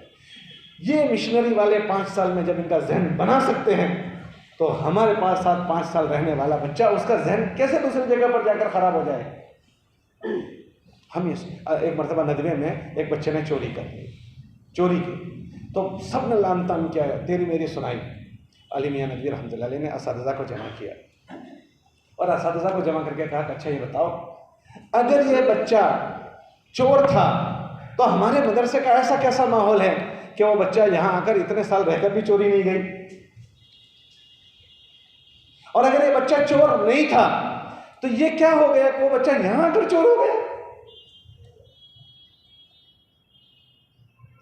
तो असातिज़ा एकदम, तो वो बच्चे को पता चला, तो बच्चा आया क्या उस्ताद उनका कसूर नहीं, कसूर मेरा है। एक बच्चा हमारे पास 4-5 साल के बाद उसके सोच न बदले, उसके जज्बात न बदलें, उसके फिक्र न बदलें, उसकी तरबियत ना हो, तो फिर और कहाँ जाएंगे? इसलिए गुजारिश है कि हमारी इस 4 दीवारी में अच्छे से अच्छी इनकी तालीम भी हो जाए, अक़ीदे की इनकी अच्छी मेहनत हो जाए, अमाल के प्यार मोहब्बत के ज़रिए अबे तुबे की बात न की जाए। इज़्ज़त नफ्स इस छोटे बच्चे में भी होती है, जानवरों में इज़्ज़त नफ्स होती है। हम लोग रायगंज में थे, मौलवी तारिक जमील ने हमको सुनाया, हमारे खेत में एक बैल था, तो हम बैल को चारा दे रहे हैं, खा ही नहीं रहा। हम परेशान हो गए, ये क्यों नहीं खा रहा है। हम परेशान हो गए तो आखिर में उन्होंने डॉक्टर को बुलाया, ये क्यों नहीं खा रहा। तो सारी बात कहने के बाद डॉक्टर ने कहा इसको कुछ भी नहीं है। अच्छा चलो भाई छुट्टी। खा क्यों नहीं रहा, तो किसी ने कहा वो गाँवड़िए जो डॉक्टर होते हैं देहाती उसको बुलाओ, तो उसको बुलाया। तो उसने देखा इसको कुछ है नहीं, बीमारी कुछ नहीं। फिर पूछा कि इसको घास चारा कौन देता है, कहा फला आदमी घास चारा देता है। ओ भाई इधर आओ, तुमने इसको मारा था, कहा जी हाँ इसको पीटा था। कहाँ, बस इसको खोड़ा लग गया है, बुरा लग गया है, बैल को बुरा लग गया है कि मुझे क्यों मारा। तो बस इतनी बात हुई कि उसने कहा यहाँ बैठा था, जूता लिया और 2-4 यूँ खाली फॉर्मेलिटी की उसको 2-4 ठोक दिए जूते। मौलाना ने हमको सुनाया, हम बैठे हुए थे, कहा मौल साहब अभी 2-4 जूते ठोके हैं, इतने में गर्दन नहीं हूँ, उसने बैल ने गर्दन हिलाई और खाना क्या खुश हो गया, कहा मेरा बदला हो गया और खाना शुरू कर दिया। कहा जानवर में इज्जत नफ्स होता है। मौलाना यूनुस साहब डोडिया थे, आप जानते हैं उनको, इंतकाल हो गया। मौलाना यूनुस साहब डोडिया काकोसी, वो कहने लगे मौल साहब हमारे गाँव में एक आदमी की खेत में कुत्ते पाले हुए थे, तो कुतिया भी थी। जब घर आवे ना तो कुतिया दूध हिलाती हुई पीछे आ जाती थी, तो वो घर वाले उसको खाना वाना खिलाते थे। तो एक मरतबा औरत घर में घास का भारा लेकर आ रही थी, वो कुतिया भी साथ हो गई। दरवाजे पर पहुंची तो औरत थकी हुई थी, तो उसके ज़बान से जुमला निकला, अभी तो घास का भारा भी नहीं रखा तो आ गई। उसको खोटा लग गया, कुतिया को खोटा लग गया। कहा मौल साहब वो दूर जाकर बैठ गई। वो कुतिया 1000 कोशिश घर वालों ने की, वो कुतिया घर में नहीं आई, दोबारा नहीं आई उस घर में, खोटा लग गया। इज्जत नफ्स हमारे पास मकतब के बच्चों में भी होती। मेरे घर में मेहमान आए हुए थे, मेरा बेटा उस वक्त 8-10 साल का था, तो ऊपर नीचे होना था, तो मेरे 2 मंजिल मकान है, ऊपर किचन है, मैं नीचे रहता हूँ, तो ऊपर लाना, तो मैं थक गया। मैंने कहा बेटा, वो छोटा उबैदुल्ला उसका नाम है, वो इधर उधर हो गया, तो आया, मैंने ज़रा उसको डांटा, अरे भाई तू कहाँ चला गया था, ये मेहमान आए हुए हैं, इस तरह से। बस इतना जुमला मैंने कहा। थोड़ी देर हुई कि मेहमान थे और वो गायब। मैं परेशान कि कहाँ चला गया। जब मेहमान गए, मैंने उसकी अम्मी से कहा कि वो उबैदुल्ला कहाँ चला गया, कि वो मेरे पास आकर गया। तो देखो अब्बू ने मुझे मेहमानों के सामने डांटा, 8 साल का बच्चा मुझे कह रहा है, मेरी उसकी अम्मी को कह रहा है। इज्जत नफ्स की बात कह रहा हूँ मैं, इज्जत नफ्स छोटे बच्चों, वो कुछ बोलेगा नहीं, लेकिन हमारी नफरत उसके दिल में घुस जाएगी, हमारी नफरत आ जाएगी। इसलिए गुजारिश है हमारे बच्चे प्यार, अल्लाह जो नरमी से देते हैं वो सख्ती से। अल्लाहु मा युअती अला रिफ्क़ ला युअती अला उन्फ़, अल्लाह जो नरमी पर देते हैं वो सख्ती पर नहीं देते। लौ कानत रिफ्क़ खल्क़न लमा रअा अन्नासु अहसन खल्क़न मिन्हु, अगर नरमी की कोई शक्ल होती तो दुनिया में उससे अच्छी शक्ल कोई ना होती। और सख्ती ये बहादुरी की निशानी नहीं, ये तो बदअखलाक़ी की बात है। लौ कानतिल उन्फ़ु खल्क़न लमा रअा अन्नासु अक़बह खल्क़न मिन्हु, अगर सख्ती की कोई शक्ल होती तो दुनिया में उससे बदशक्ल कोई चीज़ ना होती। इसलिए गुजारिश है कि हमारे बच्चों को प्यार मोहब्बत से, नरमी के बोल से हम बच्चों को दिल जीतते हुए, ये हमारा मकतब का एक मजमा है, मकतब पढ़ाने वालों का हमारा हदफ हो कि हमें खाली कुरान नहीं पढ़ा देना, चल उनके अक़ीदे भी यहाँ सही हो जाए, उनकी तरबियत समझा कर, बेटा ये ऐसा। आप हुज़ूर अलैहि सलाम की मस्जिद में देखो पेशाब कर रहा है आदमी, पेशाब, उस पेशाब करने पर पूरा मजमा लाल पीला हो गया और उठा उसको रोकने के लिए। हुज़ूर ने कहा रुक जाओ, और उसको रुककर पेशाब कर लेने दी। मस्जिद में पेशाब कर रहा है, उलमा ने लिखा क्या हुजूर की शफकत है, मस्जिद में पेशाब कर लेने दी। क्या अगर उसके पेशाब रोक देते तो वो तकलीफ में आ जाता। जब पेशाब से सुकून से फारिग हो गया तब बुला रहे हैं, भाई ये नमाज पढ़ने की जगह है, ये पेशाब करने की जगह नहीं। तो हुजूर से क्या कह रहा है, हुजूर मुझे मालूम नहीं था। अच्छा जाओ छुट्टी। साहबा से फरमाया वो मिट्टी उठाओ और बाहर फेंक दो और वहाँ पानी बहा दो। वो आदमी अपने कबीले वालों में जाकर कहा मैं ऐसे आदमी के पास आया, मैंने ये किया, न मुझे डांटा न मुझे धमकाया। उसकी बातें सुनकर कबीला इस्लाम ला रहा है, क्या शफकत है। और हमारे वहाँ एक बच्चे ने वहाँ शोर किया, यहाँ से उस्ताद उससे ज़्यादा शोर करता है, उल्लड़ करता है, खामोश रखने वाले ज़्यादा शोर करते हैं। आप अंदाज देख लो, और लहजे इतने तल्ख हो जाते हैं। मैं बहुत मैं दुख के साथ कह रहा हूँ, मेरे ख़ानदान के 14 बच्चे हम गए थे, मैं एक मौलवी बन पाया, अब ये दूसरे तीसरे हुए। मैं 25-30 92 की बात सुना रहा हूँ, उस वक्त वो बच्चे ज़ाये हो गए, उसमें से कोई नहीं पड़ा। ऐसे तो दुनिया में हज़ारों बच्चे ज़ाये हो गए। इसलिए गुजारिश है, हमें अल्लाह ने बहुत बड़ी फील्ड दिया है मरदुम साजी करने का। ये बच्चियाँ हमारे पास आ रही है, इन बच्चियों को हम बच्चियाँ ना समझे, ये कल की माएँ हैं। अगर एक बच्चे के जहन साजी आपने कर दी, ये बच्चे अपनी नस्ल को संभाल लेंगे। इसलिए बच्चों पर मेहनत, बच्चियों पर मेहनत, कुरान उसकी जगह पर पढ़ाना, किताबें अपनी जगह, कम से कम वो हमारे पास से जिस दिन गुजरे उसकी अपनी ज़रूरत का दीन उसको मिल जाना चाहिए, अच्छा कुरान पढ़ती हो जानी चाहिए, उसकी फ़िक्र सही हो जाए, सलाबत फ़िक्र, उसके फ़िक्र की जहन साजी अच्छी हो जानी चाहिए। फिर चाहे कोई भी हालात आ जाए ना, तो वो अपने दीन इस्लाम को ना छोड़े। आज का मुसलमान थोड़ी देर में इस्लाम छोड़ देता है, बहुत तज्जुब होता है, कुफ्र पर राज़ी हो जाता है। अभी हम लोग सफ़र में थे, एक मौलाना साहब की बेटी, उनके 2 भाई दोनों मौलवी साहब, वो गैर के साथ चली गई। मैं हैरान हो गया कि कुफ्र पर कैसे हमारी बेटी राज़ी हो गई। हमने ईमान उसके दिल में नहीं भरा, कोई ईमान कितना कीमती है, तो एक मोहब्बत में वो इस्लाम छोड़ देती है। जिस ज़माने में वो बच्ची के हमारे पास रहने का ज़माना था, हमने क्या, इसलिए गुजारिश है एक मकतब की, एक मस्जिद के मिंबर की, ये पूरा मजमा जुमा में हमारे पास नमाज़ पढ़ने के लिए आता है।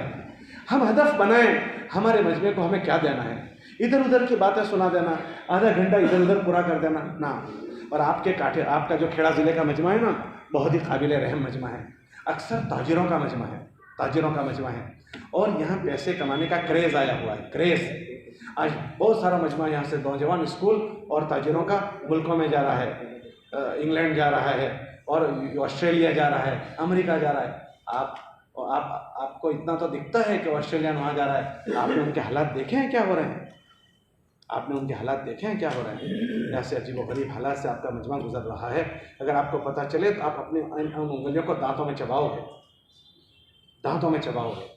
मैं अभी इसी साल अमेरिका इज्तिमा में गया था, तो मैं हार्वी कभी नहीं गया था, तो मैं डिट्रॉइट में था, डिट्रॉइट से शिकागो जा रहा था, तो मुझे फारूक भाई का फ़ोन आया कि कहाँ जा रहे हो? मैंने कहा शिकागो जा रहा हूँ। अरे भाई बीच में हार्वी आता है, वहाँ ज़रूर जाना। एक अजीब मोहल्ला है मुसलमानों के माशरत वाला, अल्लाह जज़ाए खैर दे। वहाँ के वो मुसलमानों ने एक मोहल्ला फड़िया बनाया है, ये एक ही फड़िया मुसलमानों का पूरे अमेरिका में मुझे मिला, कहीं और नहीं मिला, बिखरे हुए मुसलमान। तो उस मोहल्ले में आपके कई मकानात हैं, 200-300 मकानात है, मस्जिद, अपना मदरसा। तो कोशिश उन्होंने की अपने मोहल्ले को बनाने की, लेकिन उसके अलावा मुझे और भी आपके सूबे के, आपके ज़िले के मुसलमान वहाँ मिले हैं।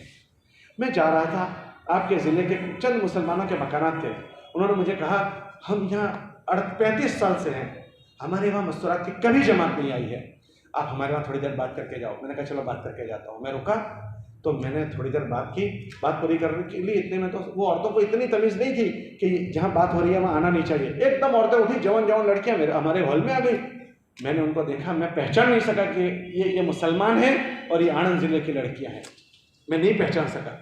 फिर उस घर वालों की मुझे कारगुजारी सुनाई कि अभी यहाँ की 2 लड़कियों ने इसी साल वहाँ के मकामी क्रिश्चियन से निकाह किया, वो तुम्हारी चरोतर बिरादरी की दोनों लड़कियाँ। फिर एक लड़का बैठा था, उसने कहा कि ये अभी यहाँ की क्रिश्चियन लड़की को निकाह में लाया है। मैं हैरान हो गया, मैं परेशान, मैंने कहा ये कैसे हो गया? तो उन्होंने कहा, और फिर वो जो मुझे रहबर था उसने कहा ये माँ बाप ने यहाँ निकाह करवाए। मैंने माँ बाप से कहा कि ये क्या हुआ? बात ये है कि अगर हम उसको राज़ी खुशी से न करवाते तो वो भाग कर चली जाती, तो वो हमेशा के लिए चली जाती, तो हम इस पर राज़ी हो गए, वो क्रिश्चियन के साथ रहें मगर हमसे जुड़ी तो रहें। ये घर घर में जरासीम वहाँ लग रहे हैं। और इंग्लैंड में जो तुम्हारा मजमा गया है ना इंग्लैंड में, उसका तो हाल ना पूछो। इंग्लैंड में बहुत किराए हैं। तो आपके यहाँ की फैमिलियाँ 2 कमरे हैं, 2 कमरों के बीच में एक किचन है, 3 मिलकर रह रहे हैं। समझ रहे बात? एक अपार्टमेंट लिया, उसके 2 कमरे हैं, 3 कमरे हैं, एक फैमिली यहाँ रह रही है, टॉयलेट बाथरूम साथ में है और किचन एक है। हुआ ये था, कभी भी गए ना तो सब कह रहे थे कि ये चरोतर ये जो है उनमें सब लोग तलाक़ें बहुत मांग रही हैं लड़कियां, तो ज़रा इस पर बात करो। भाई हुआ क्या, जरासीम कहाँ लगे हैं? तो हुआ ये कि वो जो मजमा तुम्हारा गया है वो मजमा 3 कमरों में 3 फैमिलियाँ रह रही है, किचन एक है। अब दोनों मियाँ बीवी नौकरी कर रहे हैं, दोनों मियाँ बीवी नौकरी कर रहे हैं। वो नौकरी करने वालों में शोहर दिन में नौकरी कर रहा है तो बीवी यहाँ है, दूसरा जो पड़ोस के कमरे वाला है उसकी बीवी यहाँ, उसका शोहर यहाँ है, बीवी गई हुई है नौकरी में, इसके बीवी कमरे में है, बाजू वाले का शोहर कमरे में है। अब जब इसकी बीवी आ रही है तो उसका शौहर आ रहा है, 8-10 घंटे ये अकेला है, ये भी अकेली है। अब क्या तीसरा होगा वो हमें नहीं पता है, तीसरा क्या होगा। अल्लाह के नबी अलैहिस्सलाम घर में तशरीफ ले गए, देखा अम्मी जान आयशा रज़ी अल्लाह तआला अन्हा है और उनके पास अब्बा अबू बकर सिद्दीक बैठे हैं, दोनों बातें कर रहे हैं। तो अल्लाह के नबी अलैहिस्सलाम ने फरमाया, अच्छा एक सिद्दीक है और एक सिद्दीका। हुज़ूर ने फरमाया कि तुम दो अकेले हो, काश के तुम्हारे बीच में कोई तीसरा होता। काश। ये किसको कह रहे हैं? सिद्दीक और सिद्दीका को। उमर रज़ी अल्लाह तआला अन्हु रास्ते से जा रहे हैं, एक साहबी बाजार जा रहे हैं, देखा कि उमर दरवाजे पर बैठे हुए हैं। वापस बाजार से आए तो देखा दरवाजे पर बैठे हैं, परेशान हो गए कि आपकी आदत नहीं है दरवाजे पर कभी बैठने की, क्यों बैठे हो? कहा मेरे घर में मेरी बेटी हजरत हफ्सा हुजूर की घरवाली आई है, मेरा जी नहीं चाहता कि उसके साथ खलवत में रहूं। अब ये अकेली 8-10 घंटे इसकी बीवी है और पड़ोस वाले का शौहर है। अब जब ये नौकरी पर जाएगी तो उसकी बीवी, उसका शौहर आएगा, इसकी बीवी आएगी, फिर तीसरा क्या होगा? खुदा के वास्ते अपनी जहन साजी करो, तुम खुतबा हो, अपने मिंबर को जहन साजी के लिए इस्तेमाल करो। ये पैसों का भूत सवार हुआ है, भूत मुकद्दर की दुनिया हर एक के पास आएगी। मेरा सर्वे मैंने जो किया, मैं अमेरिका में अभी इस साल भी गया था, गई साल भी गया था, उससे अगले साल भी गया हूँ। मैंने वहाँ कनाडा में भी तुम्हारे मजमे को देखा है। अल्लाह के बंदे, माफ़ करना, मुकद्दर के पैसे जितने आने हैं वो आए हैं। मैंने देखा एक आदमी मुझे लेने आया, एक जगह से दूसरी जगह जा रहा था। मैंने कहा क्या चल रहा है? कहा मौलवी साहब $6000 महीने मुझे चाहिए। मैं भी जॉब कर रहा हूँ, मेरी बीवी भी जॉब कर रही है। मेरी माँ को मैंने इंडिया से भी बुलाया, उनके अब्बा की यहाँ कोई फैक्ट्री है, वो फैक्ट्री में इतने लोग काम करते हैं, उसकी घरवाली, उसकी बेटी वहाँ गई है, वो जॉब कर रही है। फिर मैंने कहा और आपके ख़ानदान में कौन है? कहा मेरे अम्मी के भाई थे, मगर हम कफालत नहीं कर सकते तो हमने उसको घरड़ा घर और ओल्ड हाउस में छोड़ दिया, हम कफालत नहीं कर सकते हैं। मैंने कहा जब आप जॉब पर जाते हैं कि मेरी बीवी अकेली होती है, मैं जाता हूँ, मेरी माँ अकेली जा रही है, 45-50 साल की उसकी माँ थी, अकेली जॉब पर जा रही है। अब वो जॉब में सारे गोरियों के बीच में जॉब कर रही है, क्या गुजरती होगी। आपके यहाँ से जितने फैमिलियाँ गई है, वो उनके मर्द भी जॉब कर रहे हैं, उनकी औरतें भी जॉब कर रही है।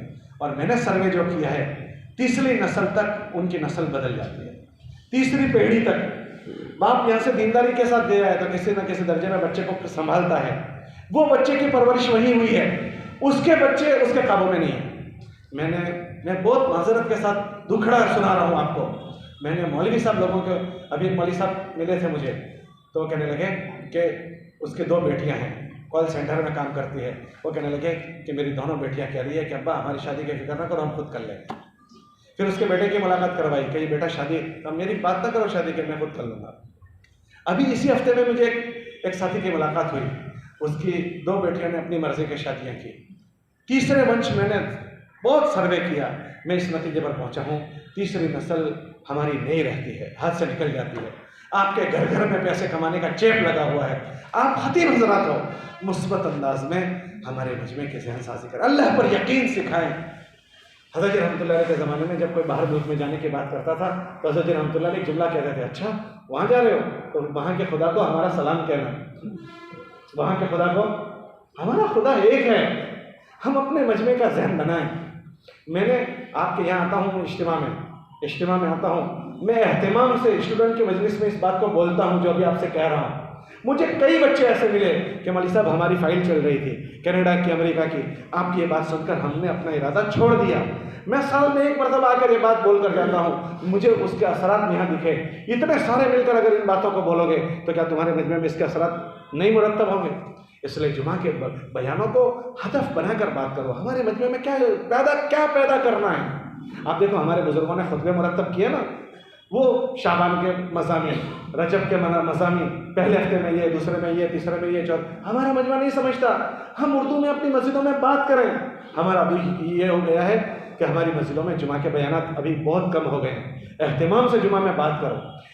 जो हमारा मजमा अक्सर दीन की बात कहीं नहीं सुनता। मस्जिद की तालीम में कितने लोग बैठते हैं, इज्तिमा में आने वाला कितना मजमा होता है, वो तो दुआ में मजमा आता है। जुमा में बेनमाजी से बेनमाजी आदमी जुमा में आता है। जुमा में हदफ बनाकर जहन साजी की मुस्बत बात करो। मर्दों पर मेहनत की बात करो, बच्चों पर मेहनत की बात करो, मस्तूरात पर मेहनत की बात करो, जहन साजी की बात करो। ये आपका बहुत बड़ा प्लेट। कलेक्टर भी तुम्हारी बात सुनेगा, मस्जिद का मुतवल्ली भी सुनेगा और सारा मस्जिद आपकी बात सुने, लेकिन हमारे के जुमा के बयान इधर उधर के लाया नहीं ना हो। अभी मैं एक मस्जिद में गया था गुज़िश्ता साल बकरीद के ज़माने में। वो मस्जिद जो है कार्ड कलेक्टर कचहरी उनके करीब की मस्जिद थी। मैं वहाँ मुकद्दर से कहीं जा रहा था, नमाज़ पढ़ने रुक गया। वहाँ ऑफिस में ही किसी काम से गया था, जुमा का वक्त हो गया तो वहाँ गया। वो मौलाना साहब ईद के ज़माना था, बकरीद का बयान कर रहे थे और वो तीर जो आसमानों पर गया और फिर वो लहू वो जो है ना सराइलिया। मैं कह रहा था ये सारे एजुकेटेड का मजमा बैठा हुआ है और ये क्या बात की जा रही है? ये 15 मिनट कोई बात गुजारने की बात है। इतना बड़ा मजमा, उसकी जानमाल हमारे पास अमानत है, वक्त अमानत है। इस मेंबर से मैं कितनी अच्छे जहन साजी कर सकता हूँ, हमारे मजमे की ये जहन साजी हो रही है, ये अमानत है। इसलिए मेरी गुजारिश है कि सारी दुनिया तो जमा हुई है, मैं क्या कर सकता हूँ कि हमारे पास उसके लिए मजबूत प्लेटफॉर्म मकातिब है, हमारे मकतब में आने वालों की मजबूत जहन साजी, और दूसरा हमारे जुमा के बयानात, और तीसरी आखिरी बात कि हम इन सब के साथ हमारे उमूमी मजमे से रब्त ज़ब्त रखें। देखो अगर हमारे मजमे में उमूमी में हमारा रब्त ज़ब्त नहीं रहा, उनकी जो जहन साजी होगी वो अपने बच्चों को उस रुख पर लेकर चले जाएंगे। हम बहुत कुछ चाहेंगे लेकिन हमारी नहीं चलेगी, उनके वालिदैन की चलेगी। इसके लिए आसान मेहनत, आप ये मत समझना मैं तबलीग की बात कह रहा हूँ। तबलीग की मेहनत अल्लाह ने एक बहुत बड़ा हमें अमल दिया है उमूमी मजमे का जहन बनाने का। इससे 50 लोग ऐसे होंगे कि जिनके ख़ानदान में कहीं मौलवी नहीं है, लेकिन उनके माँ बाप का जहन बना तो उन्होंने बच्चों को मौलवी बनाया। बोला ऐसा हुआ नहीं हुआ। बस ख़ानदान वो होंगे जो आबाई इल्मी ख़ानदान है, लेकिन ऐसे 5% भी नहीं मिलेंगे, वरना अक्सर तबलीग की बरकत से मौलवी हुए। ज़रा हाथ उठाओ कितने तबलीग की बरकत से मौलवी हुए, ज़रा हाथ उठाओ कि माँ बाप तबलीग में लगे, ख़ानदान में तबलीग आई, मैं भी उसी में से हूँ। तो ये न समझो कि इजाफी चीज़ है। ये जितने उमूमी मजमे पर जहन साजी होगी ना, तो आपकी बातों को लेंगे, आपकी बातों को तवज्जो से सुनेंगे। इसके लिए हमारा मजमे से रब्त ज़ब्त, उनको इख्तिलाफ, तो हम पढ़ पाएंगे कि लोगों में क्या चीज़ें पैदा हो रही है, उसकी क्या जहन साजी करनी चाहिए। इसके लिए मौका हो तो अपनी पढ़ाई के साथ उनके साथ हम 3 दिन जाया करें, उनके साथ हम चिल्लों में जाया करें। इसको इजाफी और बरकत की चीज़ ना समझें। एक मजमा आपके साथ 3 दिन में आया, अब 3 दिन में आपको जहन बनाने का मौका मिलेगा। एक मजमा 40 दिन आपके साथ आया, आपको 40 दिन उनका जहन बनाने का मौका मिलेगा। यही आने के बाद आपके मुआविन बनेंगे, आपके फिक्रों में शरीक रहेंगे। हम देखते हैं हमारे साथ जमातों में आते हैं ना, तो अजीब व गरीब साथियों की गुजारियाँ होती हैं। एक बच्चा भी मेरे साथ जमात में था, उसने कहा मौलवी साहब मैंने जमात में आया हूँ, मेरे से बहुत बड़े बड़े गुनाह हुए हैं। कहने लगे कि मैं अपने दोस्त के साथ उसके घर जाता था, तो मैं अपने दोस्त के बहन के साथ गुनाहों में मुब्तला हो गया। मुझे आज तालीम में पता चला ये होता है, मेरी क्या तौबा हो सकती है। तो वो सबको खुलकर नहीं कहेंगे, लेकिन आप उनके हमदर्द बन जाओ कि वो अपने दिल की बातें आपसे कहें, उनको तौबा के रास्ते आप दिखा दो। हुजूर के पास वो आदमी आकर कह रहा है हुजूर मुझे इजाज़त दे दो, अपनी जिना की इजाज़त दे दो। हुजूर उससे नाराज़ नहीं हो रहे, नहीं मेरे से करीब हो जाओ, एक चल पड़े हट नालायक कहीं के बदतमीज़, ये जुमले नहीं हैं। इनके दिल जीतना कि वो आकर हमें अपनी बात कहें और हम उनके हल समझाना जाने कि उसका हल मुझे क्या समझाना है। उसके लिए सीरत को हमें भी देखना होगा। देखो बहुत दुख के साथ कहता हूँ, हम जो है ना एक बार पढ़ा हुआ दोबारा नहीं पढ़ते हैं। हम सब ने बुखारी पढ़ी है, अभी मैं पूछूंगा कि फारिग होने के बाद बुखारी कितनों ने उठाकर देखी है। फितन हम सब ने मिशकात में पढ़ा है, मैं भी पूछूंगा कि फितन दोबारा कितनों ने मुराजात की, शायद 2-5 हाथ भी नहीं उठेंगे। हम सोशल मीडिया में लग गए हैं, व्हाट्सअप में लग गए हैं, फ़ोनों में लग गए हैं, हमारा भरपूर अच्छे से ये बच्चे आ रहे हैं, उनका अगर हमें इत्मीनान करने का मवाद हमारे पास नहीं है, हम कैसे उनको मुतमईन कर सकेंगे। हमारे बुजुर्गों की बातें पढ़नी होगी। और ये नए फितने नहीं है, ये पहले हुजूर के ज़माने में लोगों ने नबूवत का दावा किया है। क्या मुसैलमा कज़्ज़ाब हुजूर के ज़माने में नहीं था? ये हुजूर के ज़माने में से सारी पैदावारें हैं। तो उन सब की बातें किताबों में हैं, मगर उसको पढ़ना, सुनना, समझना। कोई नई रास्ते से कोई आती है तो हमको बहुत अच्छी लगती है, कुल्लु जदीद लजीज, लेकिन ये सारी पुरानी चीज़ें हैं। तो हमारी इन सब चीज़ों पर नज़र तो हम अपने मजमे को, वरना मजमा में से कोई आकर आएगा तो हम उसको बड़े मौलाना साहब के पास लेकर आएंगे। हमारे वहाँ के एक बड़े मुफ्ती साहब हैं, मैंने उनको पूछा मौलाना क्या चल रहा है आजकल, इस मसले में क्या चल रहा है? कि आजकल मुफ्ती साहब मसला पूछने आते हैं। बात नहीं समझे? मैंने उनको पूछा कि मौलाना साहब मुफ्ती साहब क्या चल रहा है दारुल इफ्तार में आजकल? तो क्या पूछा, क्या कहा है? समझ रहे हैं बात आप? समझ रहे हैं बात आप कि मुफ्ती साहब मसला पूछने आ रहे हैं, इन्ना लिल्लाहि व इन्ना इलैहि राजिऊन। इससे तो लोग पूछने वाले थे, इसने अपना क्या क्या हाल बना दिया। इसलिए मेरी गुजारिश है हम कुछ ना कुछ अपने आप को मुताले के साथ मशगूल करें। हम मुझे एक हमारे बुजुर्ग कहने लगे, भाई रोज़ कुछ सीरत पढ़ लिया करो, कुछ तफसीर से हमारी कुछ मुनासबत हो, फ़िक़्ह की कुछ किताब से हमारी मुनासबत हो, तो हम कुछ ना कुछ हमारा ये ताज़ा रहेगा, वरना ये सब उस पर गर्द चढ़ जाएगा। तो हमारा टाइम बैठकें दोस्त इधर उधर ना खा जाएँ, फ़ोन ना खा जाएँ, कुछ हम असासी चीज़ों से हमारा रब्त ज़ब्त रहें। और इन सब चीज़ों के साथ अगर रहा तो हमारे हाथों एक बहुत बड़ी खैर हो जाएगी। आप ही लोग हो इस ज़माने के थानवी, और आप ही लोग इस ज़माने के नानोतवी, और आप ही लोग इस ज़माने के मुहाजिर मक्की, इमदादुल्लाह मुहाजिर मक्की, आप ही को सब करना है। अब वो करने वाले या फिर ये जो हमारे माज़ी करीब के या माज़ी भाई के जो बुज़ुर्ग हैं वो दोबारा नहीं आएंगे। और अल्लाह ने वो जो उनको दिया था वो हमारे साथ भी अल्लाह ने रखा है, बशर्ते कि उस रुख पर हम जाएँ। वो चीज़ें उनके साथ ख़त्म नहीं हो गई है। अल्लाह हमें ज़रिए बहाने के तौर पर बना दे तो ये हमारी बहुत सादत की चीज़ है। फिर उन बच्चों को तरगीब दो, तरगीब देकर उनको आगे बढ़ाओ। हमारे 50 बच्चे मकतब में हैं, ये रॉ मटेरियल तैयार होता है, फिर उसको फैक्ट्रियों में भेजो। ये फैक्ट्रियाँ हैं हमारी, मकतब के रास्ते से बच्चे इदारों में पहुँचते हैं। हमारे घर घर में उलमा पैदा कर दो। मौलाना इशरफ रहमतुल्लाह अलैह फरमाते थे उलमा के ज़िम्मे है उलमा तैयार करना। अगर उलमा तैयार हो गए वो नस्ल को मुर्तद होने से बचा देंगे, नस्लों को मुर्तद होने से बचा देंगे, और कोई नहीं बचा सकता। नस्लों को मुर्तद होने से उलमा बचाएंगे। वो करवट को समझेंगे कि ऊँट कौन सी करवट बिठाना है। आज दुनिया में जिन इलाकों से अहले इल्म ख़त्म हो गए उसको किसी ने भी लुक़मा बना दिया, और जहाँ अहले इल्म ज़िंदा हैं वो बस्तियाँ और वो इलाके मुर्तद होने से बच गए हैं। हज़रत फरमाते थे कि अहले इल्म के ज़िम्मे है उलमा तैयार करना। इसलिए गुजारिश है कि फिर उस पर इक्तिफा ना करो। जो बच्चे हमारे पास से नाज़रा पढ़कर गुजरे उनमें हम देखें, सूंघें, जो बच्चे आगे जा सके उनको आगे बढ़ाएं, हिफ्ज़ की तरफ मुतवज्जह करें, और जो बच्चे हिफ्ज़ पूरा कर लें उनको फिर आगे आलिमियत के लिए भेजो। और उसके लिए आपके माशाल्लाह ज़िले में कई इदारे हो गए हैं, जो जहाँ पढ़ना चाहें उनको वहाँ भेजो, जहाँ मुनासिबत हो वहाँ भेजो। आपका ये इदारा बहुत पुराना इदारा है, ये आपका सबका इदारा है, और यहाँ बुज़ुर्गों ने बहुत ज़िंदगी गुजारी है। इस इदारे में बड़ी अफराद साजी हुई है, रिजाल साजी हुई है, उन बुज़ुर्गों की यहाँ बरकतें हैं।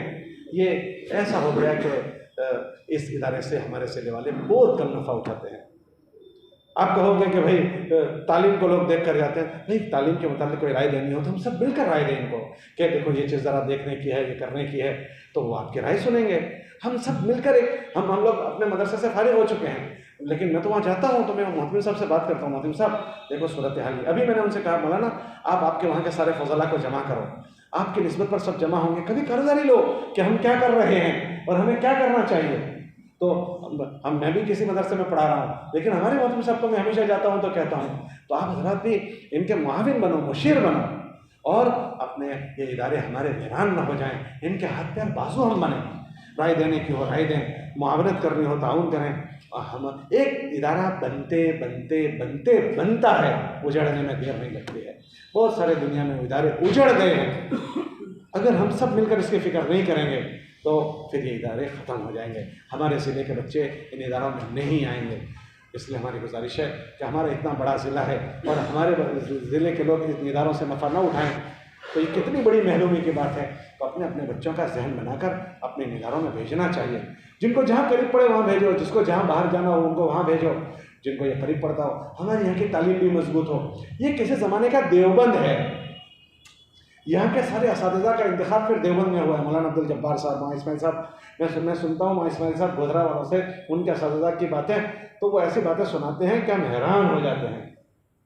इन जगहों पर यहाँ रिजाल पैदा हुए हैं, रिजाल। आप देखो गुजरात के अक्सर इदारों में जो बड़े लोग थे, शख्सियतें, वो यहीं के पढ़ी हुई थी। शख्सियत थी एक ज़माने तक, वो आनंद के पढ़े हुए सारे के सारे हजरात थे। तो ये आपके वो बुज़ुर्गों का कायम करता इदारा है। तो इससे हम कोशिश करें कि ये हैरान ना हो जाएं। तो बच्चों के निस्बत से जो ताउन कर रहे हैं वो भी करें, अपने मकातिब के रास्ते से उनको यहाँ पहुँचाएँ। इंतज़ामिया से भी कभी कोई राय मशवरा आपको मुनासिब लगे तो आप उनको राय मशवरा दो कि देखो हम इसमें ये कमज़ोरी महसूस कर रहे हैं, ये चीज़ ज़रा काबिल गौर है, ये चीज़ इस तरह से है। तो इंशाअल्लाह वो ऊपर के तालीम का निज़ाम भी मजबूत बने और अंदर के सारा का सारा ढांचा मजबूत बने। तो एक ये अल्लाह ने हमें मौका दिया, यहाँ अच्छे से अच्छे अफराद तैयार होकर इंशाअल्लाह खड़े हो जाएंगे तो हमारे वो मुस्तकबिल के सब कुछ, हम तो चले जाएंगे, मुस्तकबिल में वही होंगे। करेंगे फिक्र इंशाअल्लाह। कौन कौन नियत करता है इंशाअल्लाह? माफ़ करना, मैंने बहुत सारी लाइन इधर उधर की करते करते बहुत ज़्यादा कर दिया, लेकिन मैं 2 दिन से अल्लाह से मांग रहा था कि अल्लाह पाक इस मजमे में जाना है, मुझे नहीं पता क्या कहना है, लेकिन मेरे भी और मजमे की कोई ज़रूरत की बात हो अल्लाह पाक तो कहलवा दे। तो आज भी मैंने रात को अल्लाह से बहुत मांगा था, तो मैं तो ये समझता हूँ जो हुआ है बस अल्लाह उसमें खैर डाल दे। तो करोगे इंशाअल्लाह अच्छे से अपने मकतबों को, मकतब से ही हमें करना है, मस्जिद के मेंबर को अच्छा बनाना है। और मैंने बाहर मुल्कों का आपको बाहर मुल्कों की नियत कर लो कि पूरे मजमे की जहन साजी करनी है, एक भी बच्चा हमारा बाहर नहीं जाना चाहिए। तुम्हारी बातें ऐसी होनी चाहिए, जो गए हैं वो तौबा करके वापस आ जाने चाहिए। मैंने तो ये सर्वे किया, तीसरी नस्ल तुम्हारी नहीं होती, तीसरी नस्ल के जहन बदल जाते हैं।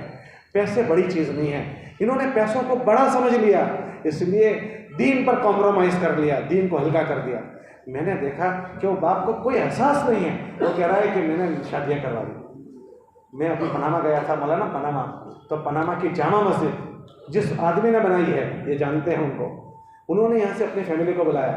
उस फैमिली में उनका भतीजा अभी वहाँ अमीर थे, उनका इंतकाल हो गया। उन्होंने ये सुनाया कि उस पनामा की जामा मस्जिद बनाने वाले ने अपने जो बेटे छोड़े थे, दीनदार आदमी, वहाँ के जरासीम उनको लग गए, 2 बेटे, दोनों ने वहाँ के मकामी नसरानी औरतों से शादियाँ। फिर आगे माँ नसरानी हो गई, तब नस्ल का क्या होगा। इस रमज़ान में उसने अपनी बेटी का निकाह चर्च में धामधूम से करवाया। वो कौन है? क्या जिसने पूरे मुल्क की जामा मस्जिद अपने खर्चे से बना दिया, उसकी पोती का निकाह चर्च में रमज़ान के महीने में हो रहा है। मैंने देखा तीसरी नस्ल उनकी नहीं रहती है। आपके यहाँ से बहुत क्रेज़ हो चुका है, बहुत जा रहे हैं, उनकी मन्नत समाजत करें, खुशामद करें और अपने मिंबर से अल्लाह पर भरोसा समझाएं, आखिरत समझाएं, मुकद्दर के रोज़ी समझाएं। औलाद को मुसलमान बनाना, ये नस्ल हमारी इस्लाम पर बाकी रहे, वो समझाना। ऑस्ट्रेलिया तुम्हारा भरा हुआ है, कितने कहेंगे, और सबसे ज़्यादा हालात में तो इंग्लैंड वाले तुम्हारे हैं, बहुत बुराइयाँ उनमें पैदा हो चुकी हैं। अमेरिका वाले मैंने देखा है, ये कनाडा वाले, इसलिए आप इसका जहन साजी करो, बुराई मत बयान करो, मुस्बत जहन साजी। देखो मौलाना फरमाते थे कि बुराइयाँ लोगों की महबूबात बन चुकी है, उसकी बुराई बयान करोगे तो वो पसंद नहीं करेंगे।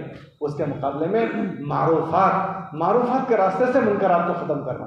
एक आदमी बेनमाजी है, मैं उसको सुनाऊँ तो बेनमाजी है, तो ऐसा तो वैसा तो तैसा, एक तो ये मनफी बातें हुई, और उसको मैं नमाज के फ़ज़ाइल सुनाऊँ, नमाज पढ़ने पर अल्लाह ये देंगे, यूँ करके नमाजी बना दूँ मैं उनको, तो बेनमाजी बना खुद ख़त्म हो गया। एक कमरे में अंधेरा है, ये अंधेरा है, एक तो ये बोलो, और एक चुपचाप मोमबत्ती जला दो, अंधेरा कट गया है। मुस्बत बात करना करोगे इंशाअल्लाह। और अपने बच्चों की फ़िक्र करो, मकतब से ऊपर ले जाओ उनको, हिफ्ज़ में लाओ, हिफ्ज़ में ले जाकर फिर उसको आलिमियत में पहुँचाओ। और अल्लाह ने ये आपको इदारे दिए हैं, इन इदारों के आप फ़िक्र करो ताकि ये इदारे हमारे वीरान न हो जाएँ। करोगे फ़िक्र इंशाअल्लाह। दो वक्त सकते हैं दुआ मौलाना हमारे जो दुआ के बाद आमिन शहर के जितने उलमा हैं उनसे गुजारिश है थोड़ी देर में तशरीफ रखें, उनसे एक तो ज़रूरी बातें करें। बाकी जो आनंद बाहर की जो उलमा किराम तशरीफ लाए हैं इनसे गुजारिश है कि वो अपनी ज़रूरियात के लिए फारिग होने के लिए ये शहर के अंदर इनके लिए इंतज़ाम किया है, अपनी ज़रूरियत से खानों वगैरह से फारिग हो। नहीं मौलाना, इज़ा वस्सल अम्र इला गैरि अहलिही फंतज़िर अस्साअ।